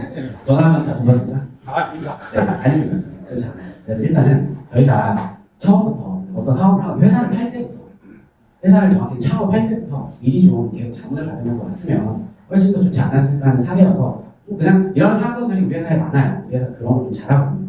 그래서 일단은 그런 것들 좀 보면서 일단 좀 말씀드리려고 공교롭게 오늘 이제 기차 타고 내려오는데 사건 이제 대표님 어제 폰통 주신 사건을 있길래 뭘 좀 재밌는 걸 하나 가서 좀 알려드릴까 도움이 되게 생각하다가 기업가치, 지분가치 이 정도는 아셔야 되는데 여기부터 사실 되게 회사를 투자받고 투자받을 때도 똑같고 살 때도 똑같고 팔 때도 똑같아요. 근데 이런 용어들을 일반인들 모르는데 제가 장담컨대 이거 2개 딱 놓고 아시는 변호사님 대전에 몇 분 있을까 하면은 우리 김 변호사님 정도밖에 없을 거라고 생각합니다. 왜냐면 이거 현재 법률 커리큘럼 과정에서 사실 이런 걸 배우지는 않아요. 옛날 연수원 시대 상황이랑 좀 달라서 이런 것들을 실무하면서 배워야 되기 때문에 어쨌든 이런 거 잘합니다. 그래서 좀 부끄러운 거 아니시죠? 이 정도는? 네. 네, 그래서 일단은 뭐 그냥 이 용어 하나하나보다는 변호사가 이럴 때 필요하구나. 그리고 그 단어 하나 때문에 실제로 그렇게 되는 뭐 문제가 되거나 내 전재산에 해당하는 돈이 없거나 잃을 수 있는 사례가 이런 로펌 안에서는 거의 매일매일 일어나는구나. 그리고 이 사람 뭐 오면서 저희가 봤던 사건이잖아요. 그래서 되게 많습니다. 얘기도 못해요 주변에는. 저희만 아는 내용이어서 저희가 이제 이름 안 나오는 내용 부분만 제가 해서는 좀 보여줄 거고요. 재미있는 얘기 되게 많지만 여러분들은 재미가 없으실 수 있기 때문에 제가 준비한 거는 대략 이 정도만 할게요. 제가 좀 느낌적으로 잘 말씀드리고 전달이 됐을 거라고 생각하고 그 다음에 네, 그래서 저희가 여기까지 일단은 제가 말씀을 드리도록 하면 다음 순서는 저희 대리님 나와서 진행해 주실 거고 저는 김나람 변호사였습니다. 감사합니다. 다시 한번 우성 변호사님과 김나람 변호사님께 큰 박수 한번. 이어서 그 선생님께서 말씀해 주셨던 대로 질의 타임을 한번 가지려고 하는데요. 혹시 질문 하실 분이 있다면 손 한번 들어주시면 마이크를 드리겠습니다. 실컷번이 한대 대표님 투자도 많이 하셔서 기술 탈취 부분 좀 궁금해가지고 저희 같은 경우 이제 메트로지라고 하는 기술이 플라티엄 때문에 좀 많이 각광을 받아서 대기업 쪽에서 이제 오퍼가 좀 많이 오거든요. 근데 그 포럼 베니트 쪽에서 이제 과거에 KRS 사업 이번에 차세대 할 때 저희한테 요청이 왔었는데 그 비슷한 시기에 포럼 베니트에서 기술 탈취를 진행을 해서 별도의 그러니까 다른 업체가 이제 거의 도산 직전으로 갔었던 그 케이스가 있었고 아까 말씀하셨던 공정거래위원회 프로세스가 진행되는 과정 중에 그 회사가 망했거든요. 그래서 그게 이제 그것 때문에 저희가 어떻게 보면 KRS 한거래에서 차세대 뭐 요새 NXT나 뭐 이런 이제 사실 사업 규모가 굉장히 컸었는데 포기를 했었어요. 그래서 근데 이제 보면은 그런 대규모 사업 같은 경우에 컨소시엄을 구성하는 게 필수적인데 저희가 이제 이 프로젝트 관련된 기술이 탈취되는 게 되게 조금 고민이어서 사업을 진행하는 게 기존에 뭔가 투자 유치가 이미 진행됐었던 스테이크홀더를 제외하고서 사업을 진행 안 하고 있거든요. 그런 게 조금 고민이어서 사업 확장을 생각했을 때 좀 필수적이어서 좀 질문을 드리고 싶습니다. 그런 거 관련해서 어떻게 대응을 해야 되는지.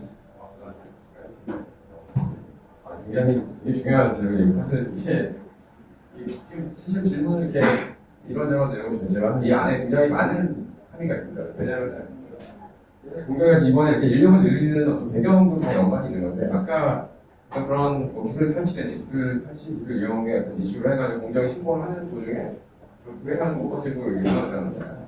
그럼 무슨 얘기냐면 공정하게 정당한 신속한 거 효율적으로 됐으면 그렇게까지 안 됐을 텐데 이게 너무 절차게 왜냐면 지금 공정하게 신고를 해도 결론까지 나는 시간이 많이 걸린다는 거예요. 그러다 보면 이 의들이 먹고 찍고 설마는 주저하는 경우가 많은데 그래서 이제 인원 더 늘려서 빨리 신속하게 처리해라 이런 게 굉장히 큰 이유 중에 하나고 그럼에도 불구하고 아무튼간에 이런 절차라는 게 뭐 한계가 있다 보니까 기업들이 그거를 굉장히 제대로 구제 못 받는 경우가 많이 있습니다. 그 점에서 우리는 항상 진짜 여러 가지로 고민하고 어떻게 이걸 해결해야 되나 고민 많이 하는데 또 그럼 어떻게 대응해야 되냐 법을 잘 알아야 되고 근데 또 한편도 뭐냐면 이런 가불먹이도 특징이 자기가 이게 내가 법 위반으로 물리치료를 받는 걸 알면서도 그걸 거래금 시스템 제대로 못하는 게 사실이잖아요. 업계에 어떤 그런 문화도 있고 굉장히 어렵습니다. 그래서 그걸 이제 보호하려고 뭐 공익신고 제도도 어떻게 하면 우리나라 잘 원기가 되어 있고 뭐 그런 신고인에 대해서 나름대로 뭐 보장도 해주고 뭐 그런 제도들이 있지만 현실에서는 역시 그게 좀 한계가 있는 것 같긴 해요. 이게 제도는 제도고 현실을 할 수 있다 보니까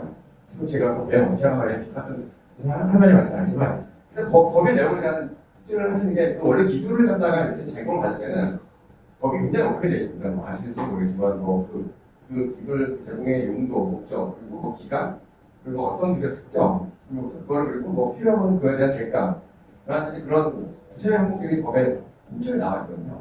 이제 적어도 단하더라도 발달해야 될 거니까 그런 내용들은 사실 여행들이 나한테 요구하는 근거가 있는 건가?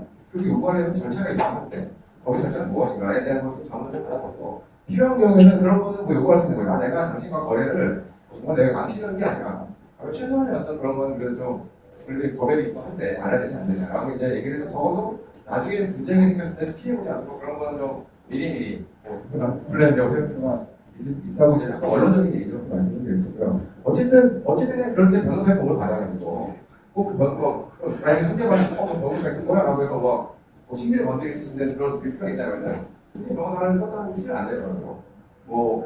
처벌 있을 때 그 리뷰를 받는 거죠. 그리고 특히 지금 보니까 이 테크도 게시판에 거절하시겠지만은 요새 그 AI가 얼마 잘 돼 있어요. 저희들 요새 자문받을 때 보면은 굉장히 고민이 많아요. 왜냐하면 분명히 의뢰인분들도 뭐 클라우드에 다 돌려서 어느 정도 알고 들어오실 텐데 우리가 그거보다는 훨씬 더 밸류가 있어요. 저희 당연히 돌려요. 어쨌든 좀 알아보시면서 근데 마지막 한 번은 그래도 변호사를 찾아가서 근데 또 이거 중요합니다. 아무 변호사 찾아가면 안 된다. 그래도 검증돼 신경인 변호사한테 내가 지금 이렇게 보고 있는데 내가 이런 상황인데 이렇게 했을 때 문제가 없겠냐. 약간 어떤 기업인지 모르겠는데 굉장히 좀 안타까워. 이런 굉장히 불안 제도가 있음에도 불구하고 또 신고까지 했음에도 불구하고 결국에는 이게 잘 안 됐다는 게 너무 안타까운데 어쨌든 공정이 그런 거에 대해서 굉장히 반성을 많이 하고 있어요. 항상 그런 일이 발생하지 않도록 굉장히 그런 거에 대한 되게 이 감수성이라든지 얘기 나오니까 공정이 되면서 그런 부분에서 건드리면 더이 효율적으로 공정이 움직일 수 있거든요. 다른 얘기인데 이제 기업하시는 분들 제가 이제 가끔 이런 가야 같은 데 가면은 말씀드리는 게 있어요. 아까 말한 뭐 법령, 제도, 케이스나 저쪽인데 실질적으로 이제 공정을 어떻게 활용할 것이냐에 대해서는 공정이 요즘 어떤 생각이 돌아가는지 알아요. 그런데 직접적으로 얘기하기 좀 애매하지만은 소위 말 공정을 움직이는 어떤 그런 요인은 모든 정부와 마찬가지 이건 제가 보기엔 모든 전 세계로 다 비슷하다. 저는 공무원들이다 보니까 승진과 인사가 되게 중요하다는 거예요. 평가할 때도 굉장히 이거 어디서 결정되냐? 결국에는 이제 우리나라 대통령제니까 대통령실에서 어떤 그런 표현실에서 얘기하는 거는 굉장히 공정이다. 보여집니다. 두 번째는 또 당연한 이거는 뭐 이거 아닌가? 두 번째는 국회. 요새 국힘이 엄청 셉니다. 저는 예전에 어렸을 때 끝날 때 했던 국회는 통보하라 해가지고 행정부보다 못하는 사람인데 지금은 국회가 너무 많은 걸 쓰거든요. 그때 국회의원실에 보장해야 하는 국회의원들, 민주당 같은 경우에는 국정위원회가 있어요. 국회 같은 경우에는 개별의원실에서 다른 거고 그런 걸 잘 활용해서 의원실에서 공정에다가 이런 얘기 해주면 공정이 되어집니다. 그래서 늘 하는 얘기가 또 언론도 있죠. 언론에 잘 얘기해가지고 언론에 뭔가 의지가 나는 공정되기에 그런 게 민감한 공정들은 모든 저를 다 언론 독자를 활용해서 그렇게 되고 있습니다. 그래서 또 다른 것들을 보면 시민단체 같은 경우에는 독자를 활용하면서 그러니까 내가 이 정도로 이제 저는 하는 얘기인데 그런 어떤 걸 잘 알면은 법도 좋고 제도도 좋지만 이거 어떻게 자원을 어떻게 선정을 활용해가지고 내가 원하는 성과를 내는 약간 그런 것들도 좀 고려할 수 있습니다. 지금 질문이시고요. 이런 게 변호사가 돈만 버는 건 아니야. 그런 것도 없어요. 또 100원이라고 뇌물 주는 것도 아니고 그런 것도 아니다. 합법적으로 선택하는 그런 작업들은 어느 정도 보장돼 있는 거고. 그런 식의 내용이 필요하면 그런 것도 도와드리는 게 거의 없고 또 그 부분도 알아서 또 잘하시는 거. 예. 전북대학교 허근입니다. 좋은 말씀을 감사히 잘 들었습니다. 제가 아무래도 지금 반도체 쪽을 교육하다 보니까 요즘 잘 아시겠지만 가장 큰 우리나라의 가장 큰 이슈는 아무래도 삼성전자 파업 여부가 아닌가 싶습니다. 그래서 이 부분에 있어서 지난 한몇 주 동안 조금 걱정을 많이 했습니다. 그래서 저희 학생들의 진로도 문제가 될 것이고 반도체 산업에도 큰 여파가 있을 것이기 때문에 이게 어떻게 해결되면 좋을지를 계속적으로 많은 고민을 했었는데 많은 국민 여러분들이 삼성전자 노조가 지금 과거에 요구하고 있다는 것이 지금 대다수의 여론으로 알고 있습니다. 근데 중요한 것은 사람들이 항상 기업이 있는 부분 간에 비교를 하려고 합니다. 삼성전자 노조가 갑자기 왜 그런 우리한테 들고 나왔는지 그걸 파악하다 보면 당연히 경쟁사인 제가 몸담았을 그래서 SK하이닉스가 있겠습니다. SK하이닉스 입장에서는 또 직원 복지를 AI 시대에 복싱하는 이런 수요 등을 이제 대응하기 위해서 복지를 늘린다 보니까 상황을 폐지하고 아주 혁신적인 그런 제도를 도입한 것으로 알고 있는데 물론 그 이후에 그 배경까지는 제가 이제 잘 모르겠습니다만 어쨌든 결과적으로 그렇게 해서 삼성전자 노조도 경쟁 심리에 의해서 그 부분이 촉발되게 됐고 그래서 어떻게 보면 경쟁적으로 두 회사가 예전에 혹시 기억하실지 모르겠지만 한 10년 전에 치킨 게임이라고 하는 그런 가격을 파격적으로 붙여서 이제 서로 세력으로 승부해서 이제 다양한 회사를 날려버리는 그런 일이 있었습니다. 근데 지금은 어떻게 보면 성과급으로 치킨 게임이 시작이 돼서 삼성전자는 잘 아시겠지만 삼성전자는 반도체만 있는 게 아닙니다. 메모리 사고도 여러 개의 시스템 LSI라든지 적자가 나는 사고도 있고 파운드리도 있고 그러다 보니까 SK하이닉스처럼 온전하게 통일해서 이 성과급을 수업들을 맞춰줄 수가 없는 그런 구조입니다. 그래서 저도 아마 오늘까지 협상을 하고 내일 파업을 결정한다고 하는데 협상이 돼도 문제고 협상이 되면 이제 다른 이제 우리나라의 많은 회사들을 들고 있는 날 것 같고요. 파업이 되면 또 파업되는 문제고 그래서 이런 부분에 있어서는 노사에만 맡길 게 아니라 어떻게 공정거래위원회 이런 부분에 있어서 SK하이닉스에 국가에서 조금 이제 좀 손을 써주시는 게 필요하지 않을까 제가 볼 때는 그런 입장입니다. 이게 잘 해결돼야 저희 학생들도 취업이 잘 될 것이고 대한민국의 반도체 테크 리더로서의 그런 입지도 충분히 우려나갈 수 있지 않을까라는 걱정입니다. 네. 감사합니다. 질문이라면 의견 수정할 것 차이는 저는 오늘 배경에 대해서 많이 몰랐는데 이게 많은 이것은 우리나라 경제 전반과 이제 노사관계에 관련된 이슈가 제 분야가 아닌데 참고될 만하고 모르겠는데 이제 이런 일이 있습니다. 이 그러니까 노동조합이 사실은 이제 노동자들의 권리를 지키기가 굉장히 중요하고 정보도 보장하는 그런 제도인데 이게 이제 과도한 경우에는 이제 국민경제도 막연한 이슈가 그런 거에서 이제 여러 가지 이슈가 있는 것으로 생각 안 되겠습니다. 근데 이제 전에 한번 그 공정위가 사실 어떻게 보면 이 영역 되게 민감하고 되게 위험한 영역이라서 공정위 함부로 개입할 수 없는 영역입니다. 근데 정치적인 이슈도 있고 이제 사실은 더 나아가면 포럼도 연결되는 거기 때문에 행정기관이 그렇게 함부로 할 수 없는 그런 영역이고 또 이제 당연히 이제 고용노동과 같은 당연히 전담 부처가 있고 되는 그렇지만 저는 그 화물연대라든지 그런 통만 노조라든지 몇번 노조의 어떤 그런 행위들이 공정거래법의 사업자단체 규제 영역이 있어가지고 그쪽에 이제 문제가 있다 해가지고 공정위가 규제를 한 적이 있어요. 근데 이제 그게 결국에는 저희 정확하지 않은데 결국에 공정위 규제가 위험하다는 식으로 결론이 나서 더더욱 지금 아마 노동조합 쪽은 공정위가 이렇게 그렇게 개입하기가 쉽지 않은 건데, 예컨대 의학이라든지 변호사협회 이런 협회들, 이단체들은 공정위가 제재하는 사례가 잘 수 있습니다. 기존에 의사들이 파업을 하거나 아니면 의사들이 단체로 진료를 거부하거나 이런데 공정위가 개입해가지고 제재한 적이 있었는데 그중 일부 제재는 법원에서 추천을 했지만 그런 사례가 있지만 노동조합 쪽은 그냥 몇 년 전에 공정위가 했다가 결국에 법원에서 그게 문제가 있다고 판단을 받아가지고 공정위 이걸 쉽지 않다 이런 생각을 해보고 물론 이걸 좀 틀릴 수 있습니다. 제가 단정을 말씀드리는데 틀리지 말씀드리시는 의견은 어떨까요?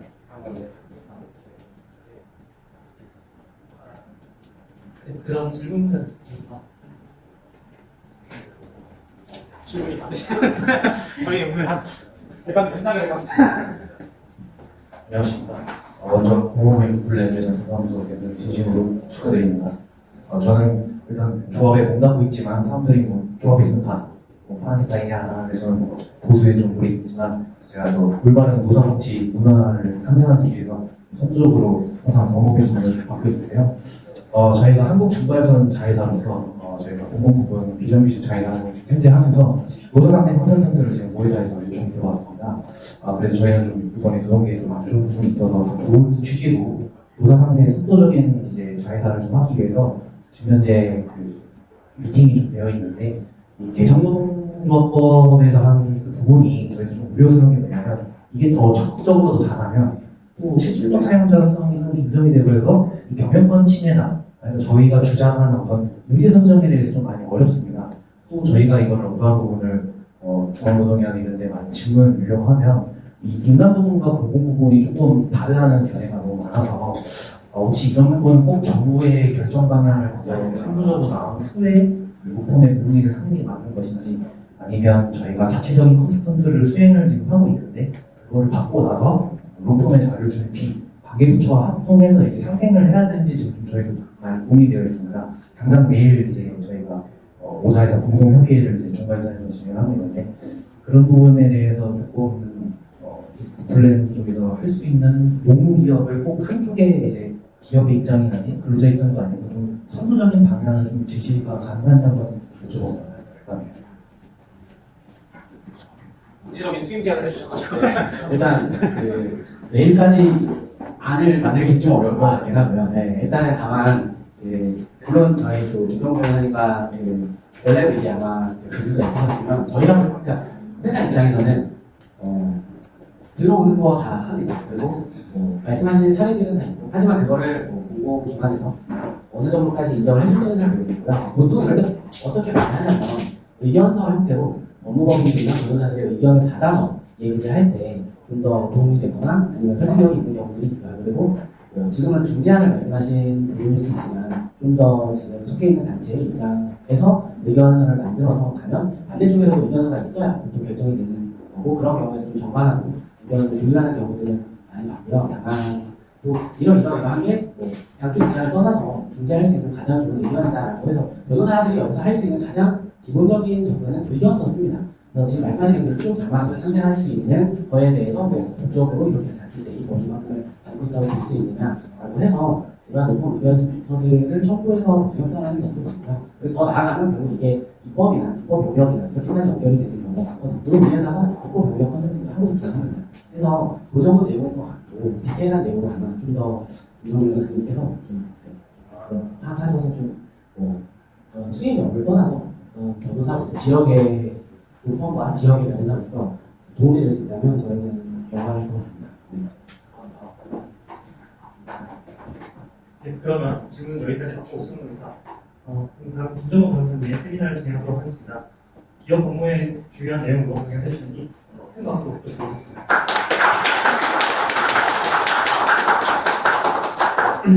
생각보다 질문이 없을 줄 알고 금방 끝나면 어떡하시겠는데 질문 주셔가지고 저희 실력분이 한대리님이 또 감시적으로 워낙 전문가시고 많이 하시고 수업 많이 하시고 또 현금 교수님은 저희 다 같이 고대 중원이면서도 또 단전질문 아예 하셨어요. 수학대에서 하셨어요.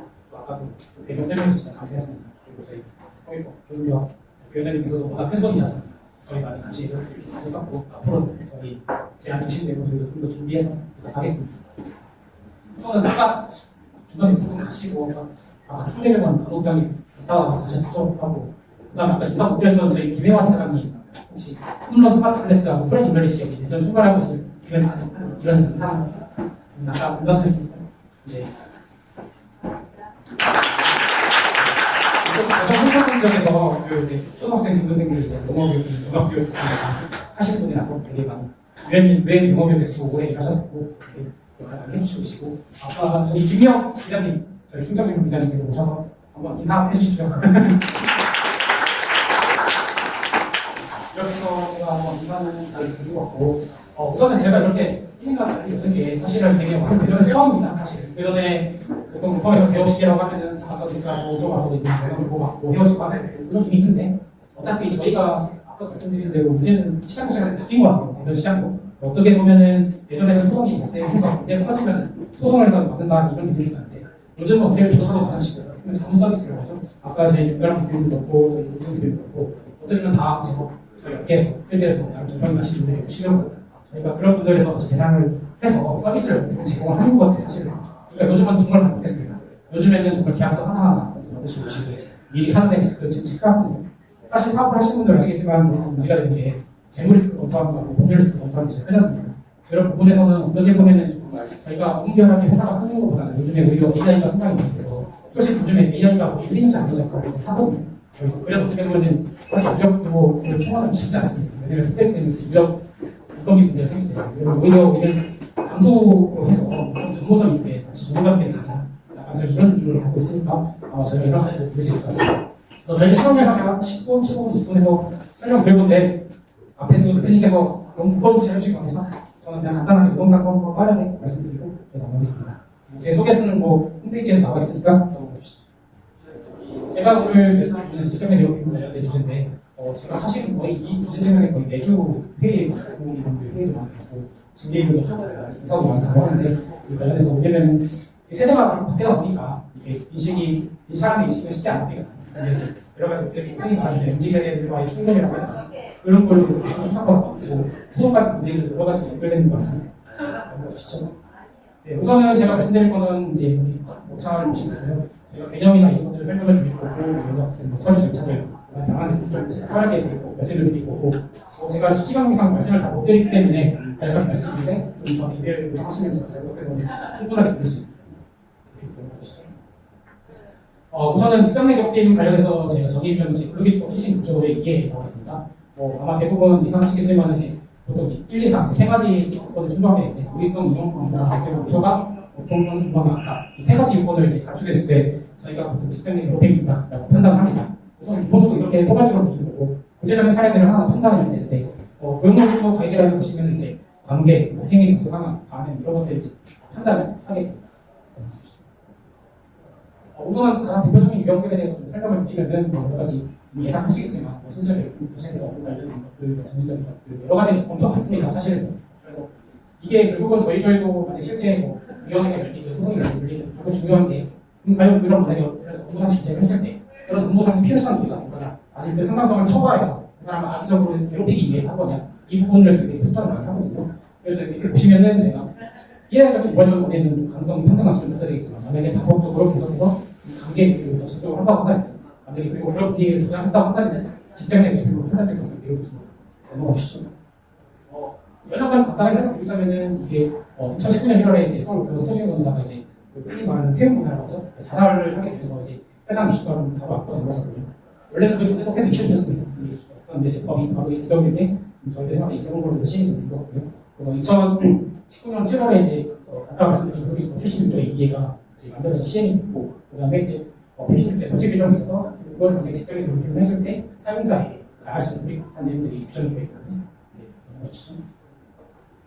우선은 저희들이 직장에 개편 발생했을 때 절차 부분에서 조금 말씀드리겠습니다. 우선은 저희가 첫 번째로 신고는 인재인데 신고의 구체는 누구든지 상관이 있거든요. 그래서 누구든지 이거를 만약에 확인을 하게 되면 신고를 하실 수가 있고 그렇게 되면 사용자가 제일 먼저 하는 게 뭐냐 근무장소 변경하고 인건조가에서 이제 경과제 추가 변경 이게 제일 중요하거든요. 생각보다 이거 안 하셔서 나중에 자기랑 사용자랑 같이 손을 해주는 거예요. 제가 아무래도 공공기관 많이 하다 보니까 공공기관 상대로 소송이 굉장히 많은 아마 플랜으로 지금 같이 연대 책임으로 돌리는 경우가 많아서 만약에 이렇게 신분들 사용자가 계시다고 하면은 만약에 이런 부분이 제보가 들어왔다고 하면은 무조건 피해자를 먼저 의견을 최대한 선정하시고 분리조치 하시고 그렇게 하시는 걸 속에 연결해 주는 거예요. 그래야 내가 나름대로 사용자로서의 분리조치를 가능하다고 볼 때는 그래서 그 이후에는 이제 비교의 조치 일부 필요하고요. 결과에서 피해자 의견을 조금 청취해서 좀 알려주셔야 되고 그다음에 이제 전자는 있습니다. 저희가 근로기준법 111조에 결제 규정이 나와 있는데 조사를 미실시하거나 조사 한 번에 알겠는데 조사를 자체로 이제 사용자에 가지고 보호 조치 만약에 예를 들어서 성범죄나 성범죄를 통해서 피해 사실이 발생했다. 그럼 이제 적절 휴가도 나오고 잔소도 불리하고 이런 부분들 다 조치를 취하게 되고요. 그 다음에 이제 사용자 또는 사용자 친족이 직접 괴롭힌 경우에는 이제 가세가 1,000만 원 부과하거든요. 그래서 이 부분은 나중에 19년에 법이 시행됐고 21년도에 개정이 되면서 바뀌어서 들어가는 부분입니다. 이렇게 하시고 저희 밑에 보시면 신고자 피해자에게 불리한 처벌을 했을 때는 세지죠. 저희가 위에서 보면 가세로는 저희 보통 행정수사를 하고 전가가 아닙니다. 근데 벌금부터는 전가 평생 돌게 하는 그렇기 때문에 신고자 피해자에게 불리한 처벌을 하게 되면 그 불이익이 굉장히 세다는 거 알고 계시면 될 것 같습니다. 넘어가시죠. 우선은 아까 이건 전반적인 설명을 정리하면 되는데요. 저희들이 여기 세 번째 보시면은 사용자 인구에서 객관적 조사 실시가 아예 법으로 정해졌습니다. 의무사항입니다. 그런 부분들 반드시 지켜야 있고 결국엔 또 불이익한 경우에 71조 3의 6항에 신고했다는 거라서 홍보 정보 임금 가격을 하게 되면 사용자가 다 불이익하겠죠. 이런 얘기 나와 있습니다. 옆에는 이제 산입 준설이 있는데 저희가 근로자 짧고 이제 좀 짧게 해서 분차법이라고 하는데 분차법 26조에 이제 30년 이상의 인력이 성취 이익이 있을 경우에는 저희가 산입 보증처리비를 의무적으로 설치해서 여기서 이제 처리하게 되거든요. 이 내용도 참고하시면 될 것 같습니다. 그러면 이런 직장에 그렇게 발생했을 때 어떻게 하냐? 이건 이제 보통 피해자 법정 경우는 건강공청에 신고를 하면은 저희 담당 근로감독관들이 이제 규정에서 사실관계 조사를 하고 사실 확인 같은 거 해서 우리가 처벌가 있었는지 이 부분에 대해서 만약 한다면은 저희가 같은 시행령이라면 이제 근로감독관 선수해야 되고 만약 형사적인 문제가 있을 경우는 이제 검찰을 보내서 결국이나 지역으로 가겠죠. 조심하시면 될 것 같고 저희가 노동위원회도 당연히 구제 신청이 가능해서 만약에 그렇게 해서 신고했는데 만약에 사용자가 해당 사건을 무평해하고 오히려 자르고 여러 가지 사유를 자르거나 이런 식으로 불리한 처벌을 당했을 때는 당연히 그런 식에 대해서 구제 신청을 노동위원회에 할 수 있습니다. 그래서 이 내용들이 다 있고요. 그래서 만약 구제가 된다면은 어쨌든지 임금 상당히 시간이 오래 되겠습니다. 저도 한번 작년에 한번 했었었는데 저기 문제동에서 연구소에서 이제 여성 의원이 이제 강제주행 피해를 당하시고 문제가 있었는데 결국에는 좀 한 6,000개월 싸웠습니다. 결국에는 가해자가 표에 친구여가지고 끝까지 인정 안 하고 해가지고 저희가 이제 형사 고소도 하고 공정을 진정하고 해서 결국에는 저희가 면제부에서 그 가해자가 원래는 강제주행이 이제 물론 수위가 저희가 평균적인 건 같았었는데 그거에서 이제 막 아이 가해자가 이거 이중 강제주행이면 우리가 이렇게 하게 되니까 정말 열심히 싸워가지고 지금 6개월 선고돼서 잘하니까 바로 하기 전 바로 뛰신 선고되는 깜빡 났거든요. 그래서 저희가 그런 식으로 해서 좀 하는데 저는 이제 피해자 대리도 많고 가해자도 좀 하다 보니까 좀 여러 가지 말씀드릴 게 많은데 그걸 적용하고 그리고 앞에 말씀드린 이제 노동 관련해서 절차랑 형사적인 민사적인 거랑 좀 별개 주시거든요. 그 내용들은 이제 형사적인 내용들은 당연히 이거에 걸리는 당연히 결수할 수 있고 그다음에 아마 직장에 괴롭힘이라고 한다면 현재로서는 가장 실효적인 손해배상 요청입니다. 아까 보시면 아시겠지만 근로기준법상 26조 1칙에 의해서 가할 수 있는 문제들은 좀 가태를 주장을 하고 만약에 가해자가 이 해당 건에 관련해서 형사적인 정도의 수준에 이르지 않는 가해에 본다면 형사고소도 애매하고 그럴 경우 어떻게 하냐 결국은 이제 위자료 청구 같은 손해배상 청구로 갈 수가 있거든요. 그런 부분들에서 생각보다 이슈가 많고 좀 판례가 굉장히 많이 조정되어 있습니다. 그래서 최근에 보시면은 이제 서울 중부지법 사건에서도 사용자와 가해자가 공동으로 손해배상 책임이 나오고 있었고 최근에 총괄지법 일을 받아서 최근에 선고되는데 2천만 원까지 이용이 있었습니다. 사용자에 대해서 그런 부분도 담겨 있습니다. 그래서 물론 아직까지는 우리나라 위자료 청구가 현실화가 안 돼서 그게 많이 갖고 하지만 되게 올라가고 있는 상황이 있거든요. 그래서 요즘에 서울중앙지법 이쪽에 위자료 현실화가 해가지고 위자료 어떻게 하면 현실할 수 있는지 그런 우리가 조치가 있어야 저희 법적 의무를 준수하고 그런 것들을 이행하는 거잖아요. 그런 부분들에 대해서도 손해배상 청구적으로 갈 수밖에 없다는 점. 그래서 저 같은 경우는 직장인 괴롭힘을 만약에 피해자분이 보시면 형사건으로 갈지, 민사건으로 갈지, 둘 다 갈지 여러 가지 제가 고민을 해서 그런 일을 계획을 드리거든요.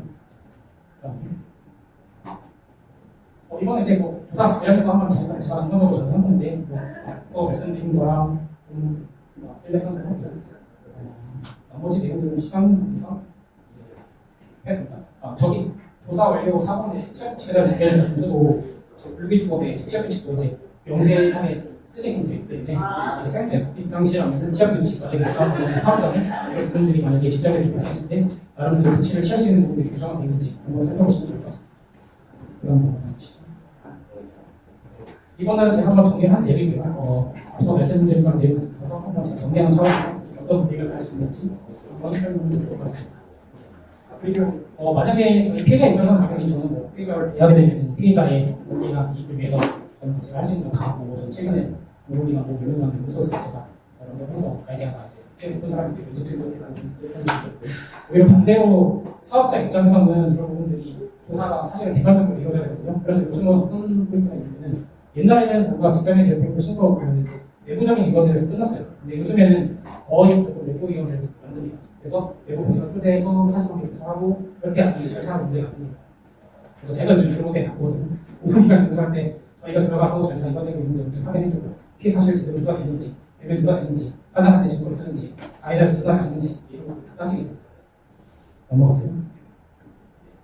그리고 하나 참고적으로 직장의 별표랑 하셔야 될 게 직장의 성향이죠. 성향이 있습니다. 직장의 성향 같은 경우는 이제 말씀드린 대로 형사법적인 강제 수행의 수준까지 이르지 않더라도 성적 반응이라든가 이런 부분들을 이제 직장의 성희롱이라고 하는데 그거를 이제 관련한 건 전혀 불법이라고 이런 형법에서 구성을 하고 있습니다. 그래서 이 부분에 대해서 이제 내용이 나오고 만약에 이 부분에서 만약에 객관적인 조사를 하지 않거나 이런 부분이 있으면 꽤 형이 세니까 그래서 이 부분들도 계시면 좋을 것 같아서 만약에 어떤 부분이 성형도 되고 직장인 부분이 되면 불가하신 분이 사실입니까? 참고하시면 될 것 같습니다.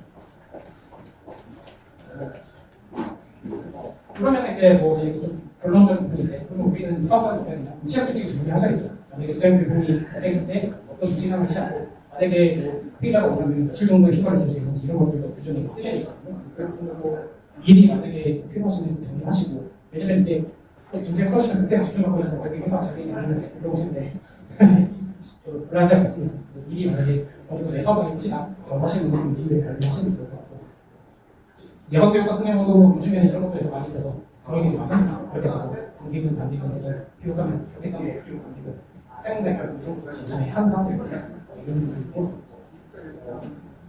저기 예방교육 때 있는 학생 선생님 같은 경우는 이제 만약에 여러 번 쓰면 사업부가 보호체를 취하지 않고 재발 방지를 안 했기 때문에 의무부담하는 일들도 좀 써 있습니다.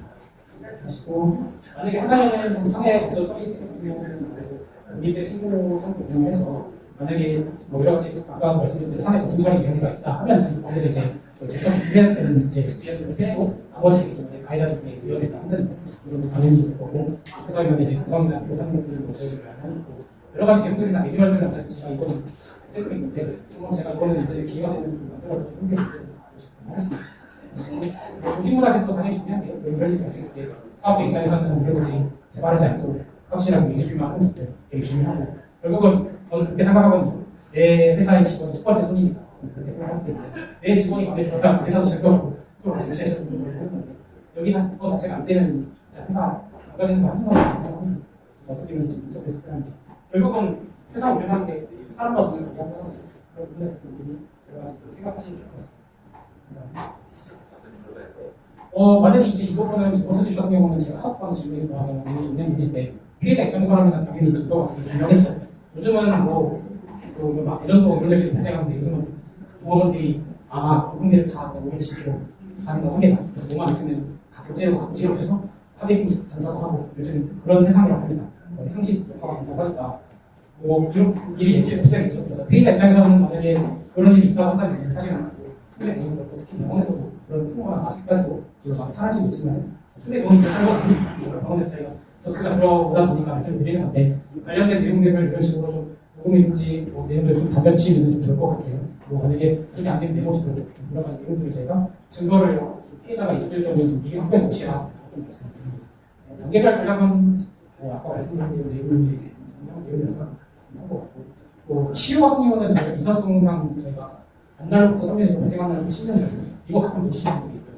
그리고 가끔 직장이 되면 방에서 신고해야겠어요 하는데 그래요? 언제 됐다니까 5년 전 언제 되면 이제 당황스럽습니다. 그때 되면 증거가 있고 치료도 지나고 그리고 막상 들어가서 해봤는데 가지 않고 이런 데도 생각보다 안 거든요. 저희도 막 한 번씩 올라오는데 어제 마지막 페이지인 것 같아요. 그래서 모든 내용과 이런 것들을 저희가 노동위원회 문제 신청하는 선결을 해야 되는데 지켜주시면 좋을 것 같고 사용자 같은 경우는 이제 객관적인 조사인들을 다 내용을 나와있다는 써놨습니다. 기업 리스크 관리 측면에서도 미리 관리하자. 미리 관리해서 사전 예방이 사후 계획보다 부담이 적용했다. 저희가 아까도 저희가 오교수 변호사님하고 김가람 변호사님 말씀드린 대로 혹은 저희가 이제는 시장 자체가 바뀌었습니다. 시장 자체가 정말 자본시장으로 많이 바뀌었고 어떻게 보면은 이제는 뭐 진짜 가장 최근에 젊은 실업분들이 전세계약을 해야 되는데 전세계약서를 제대로 쓰는 게 맞냐 검토받으시고 지금 하도 비싼 사건들이 많고 저희들이 보고 어떤 문제점에서 어떻게 방식하고 특각사항도 주고 하고 어쨌든 그런 식으로 문화 자체가 많이 바뀌고 있는 거죠.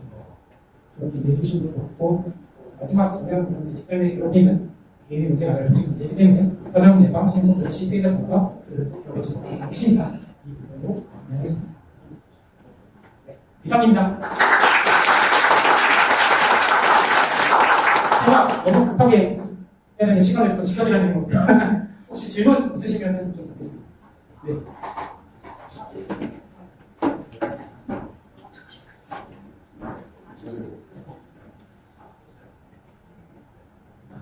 마이클 기본 성공을 할 수 없어서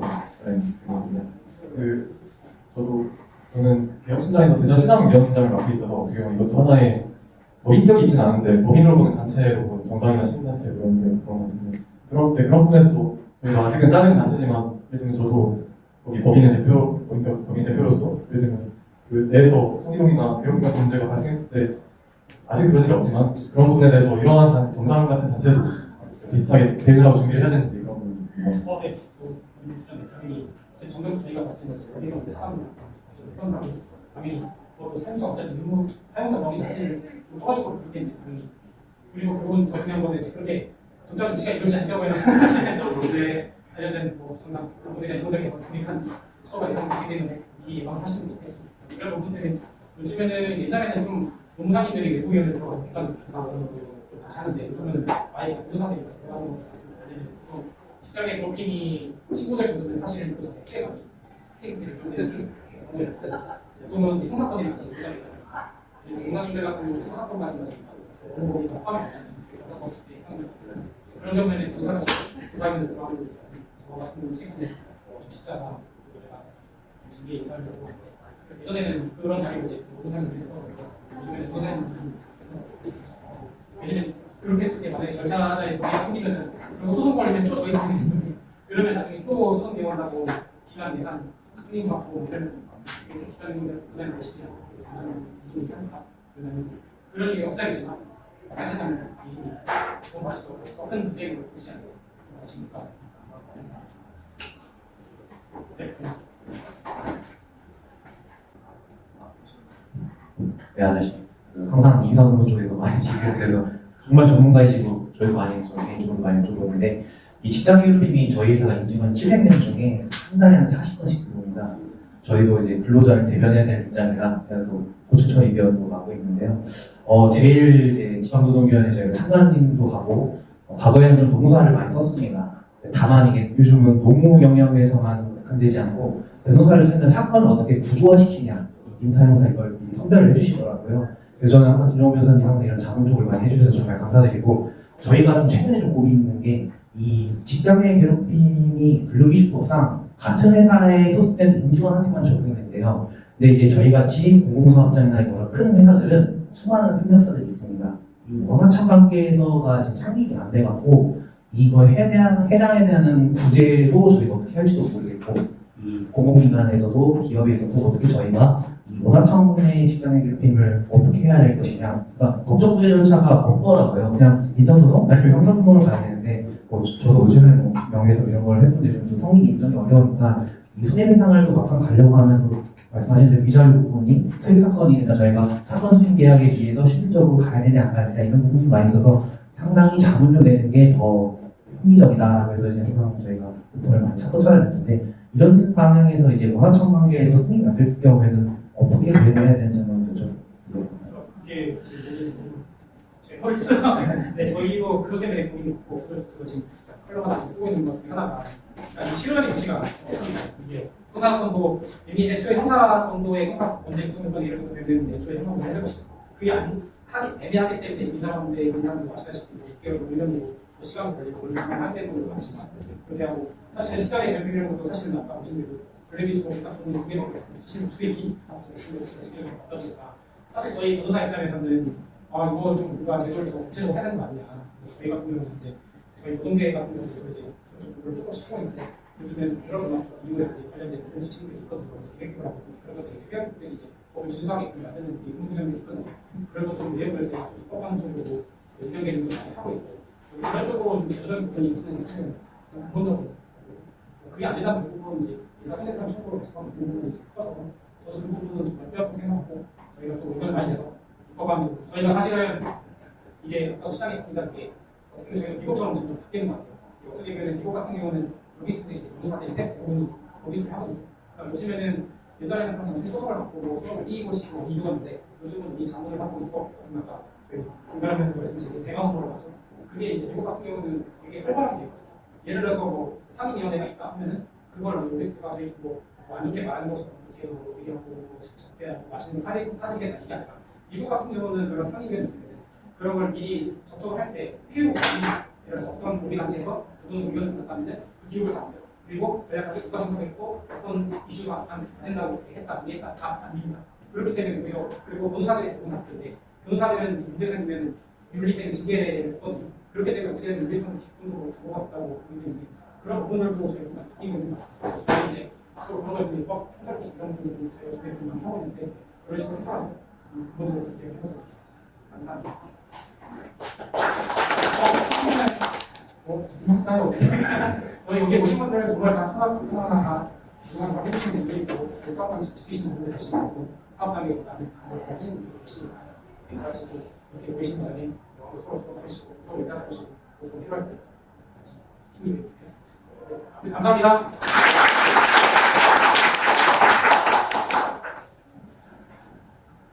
네, 이제 어느덧 준비한 순서는 모두 끝났습니다. 저희 함께해 주신 여러분께 감사하다는 말씀드리죠. 저희 법무법인 플랜은 앞으로 대전군 사무소를 통해서 지역 사회와 지역의 든든한 선으로서 플랜이 될 것을 드리며 뒤로 오고 있는 들어가시는 길 편안하게 일하시길 바라겠습니다. 감사합니다.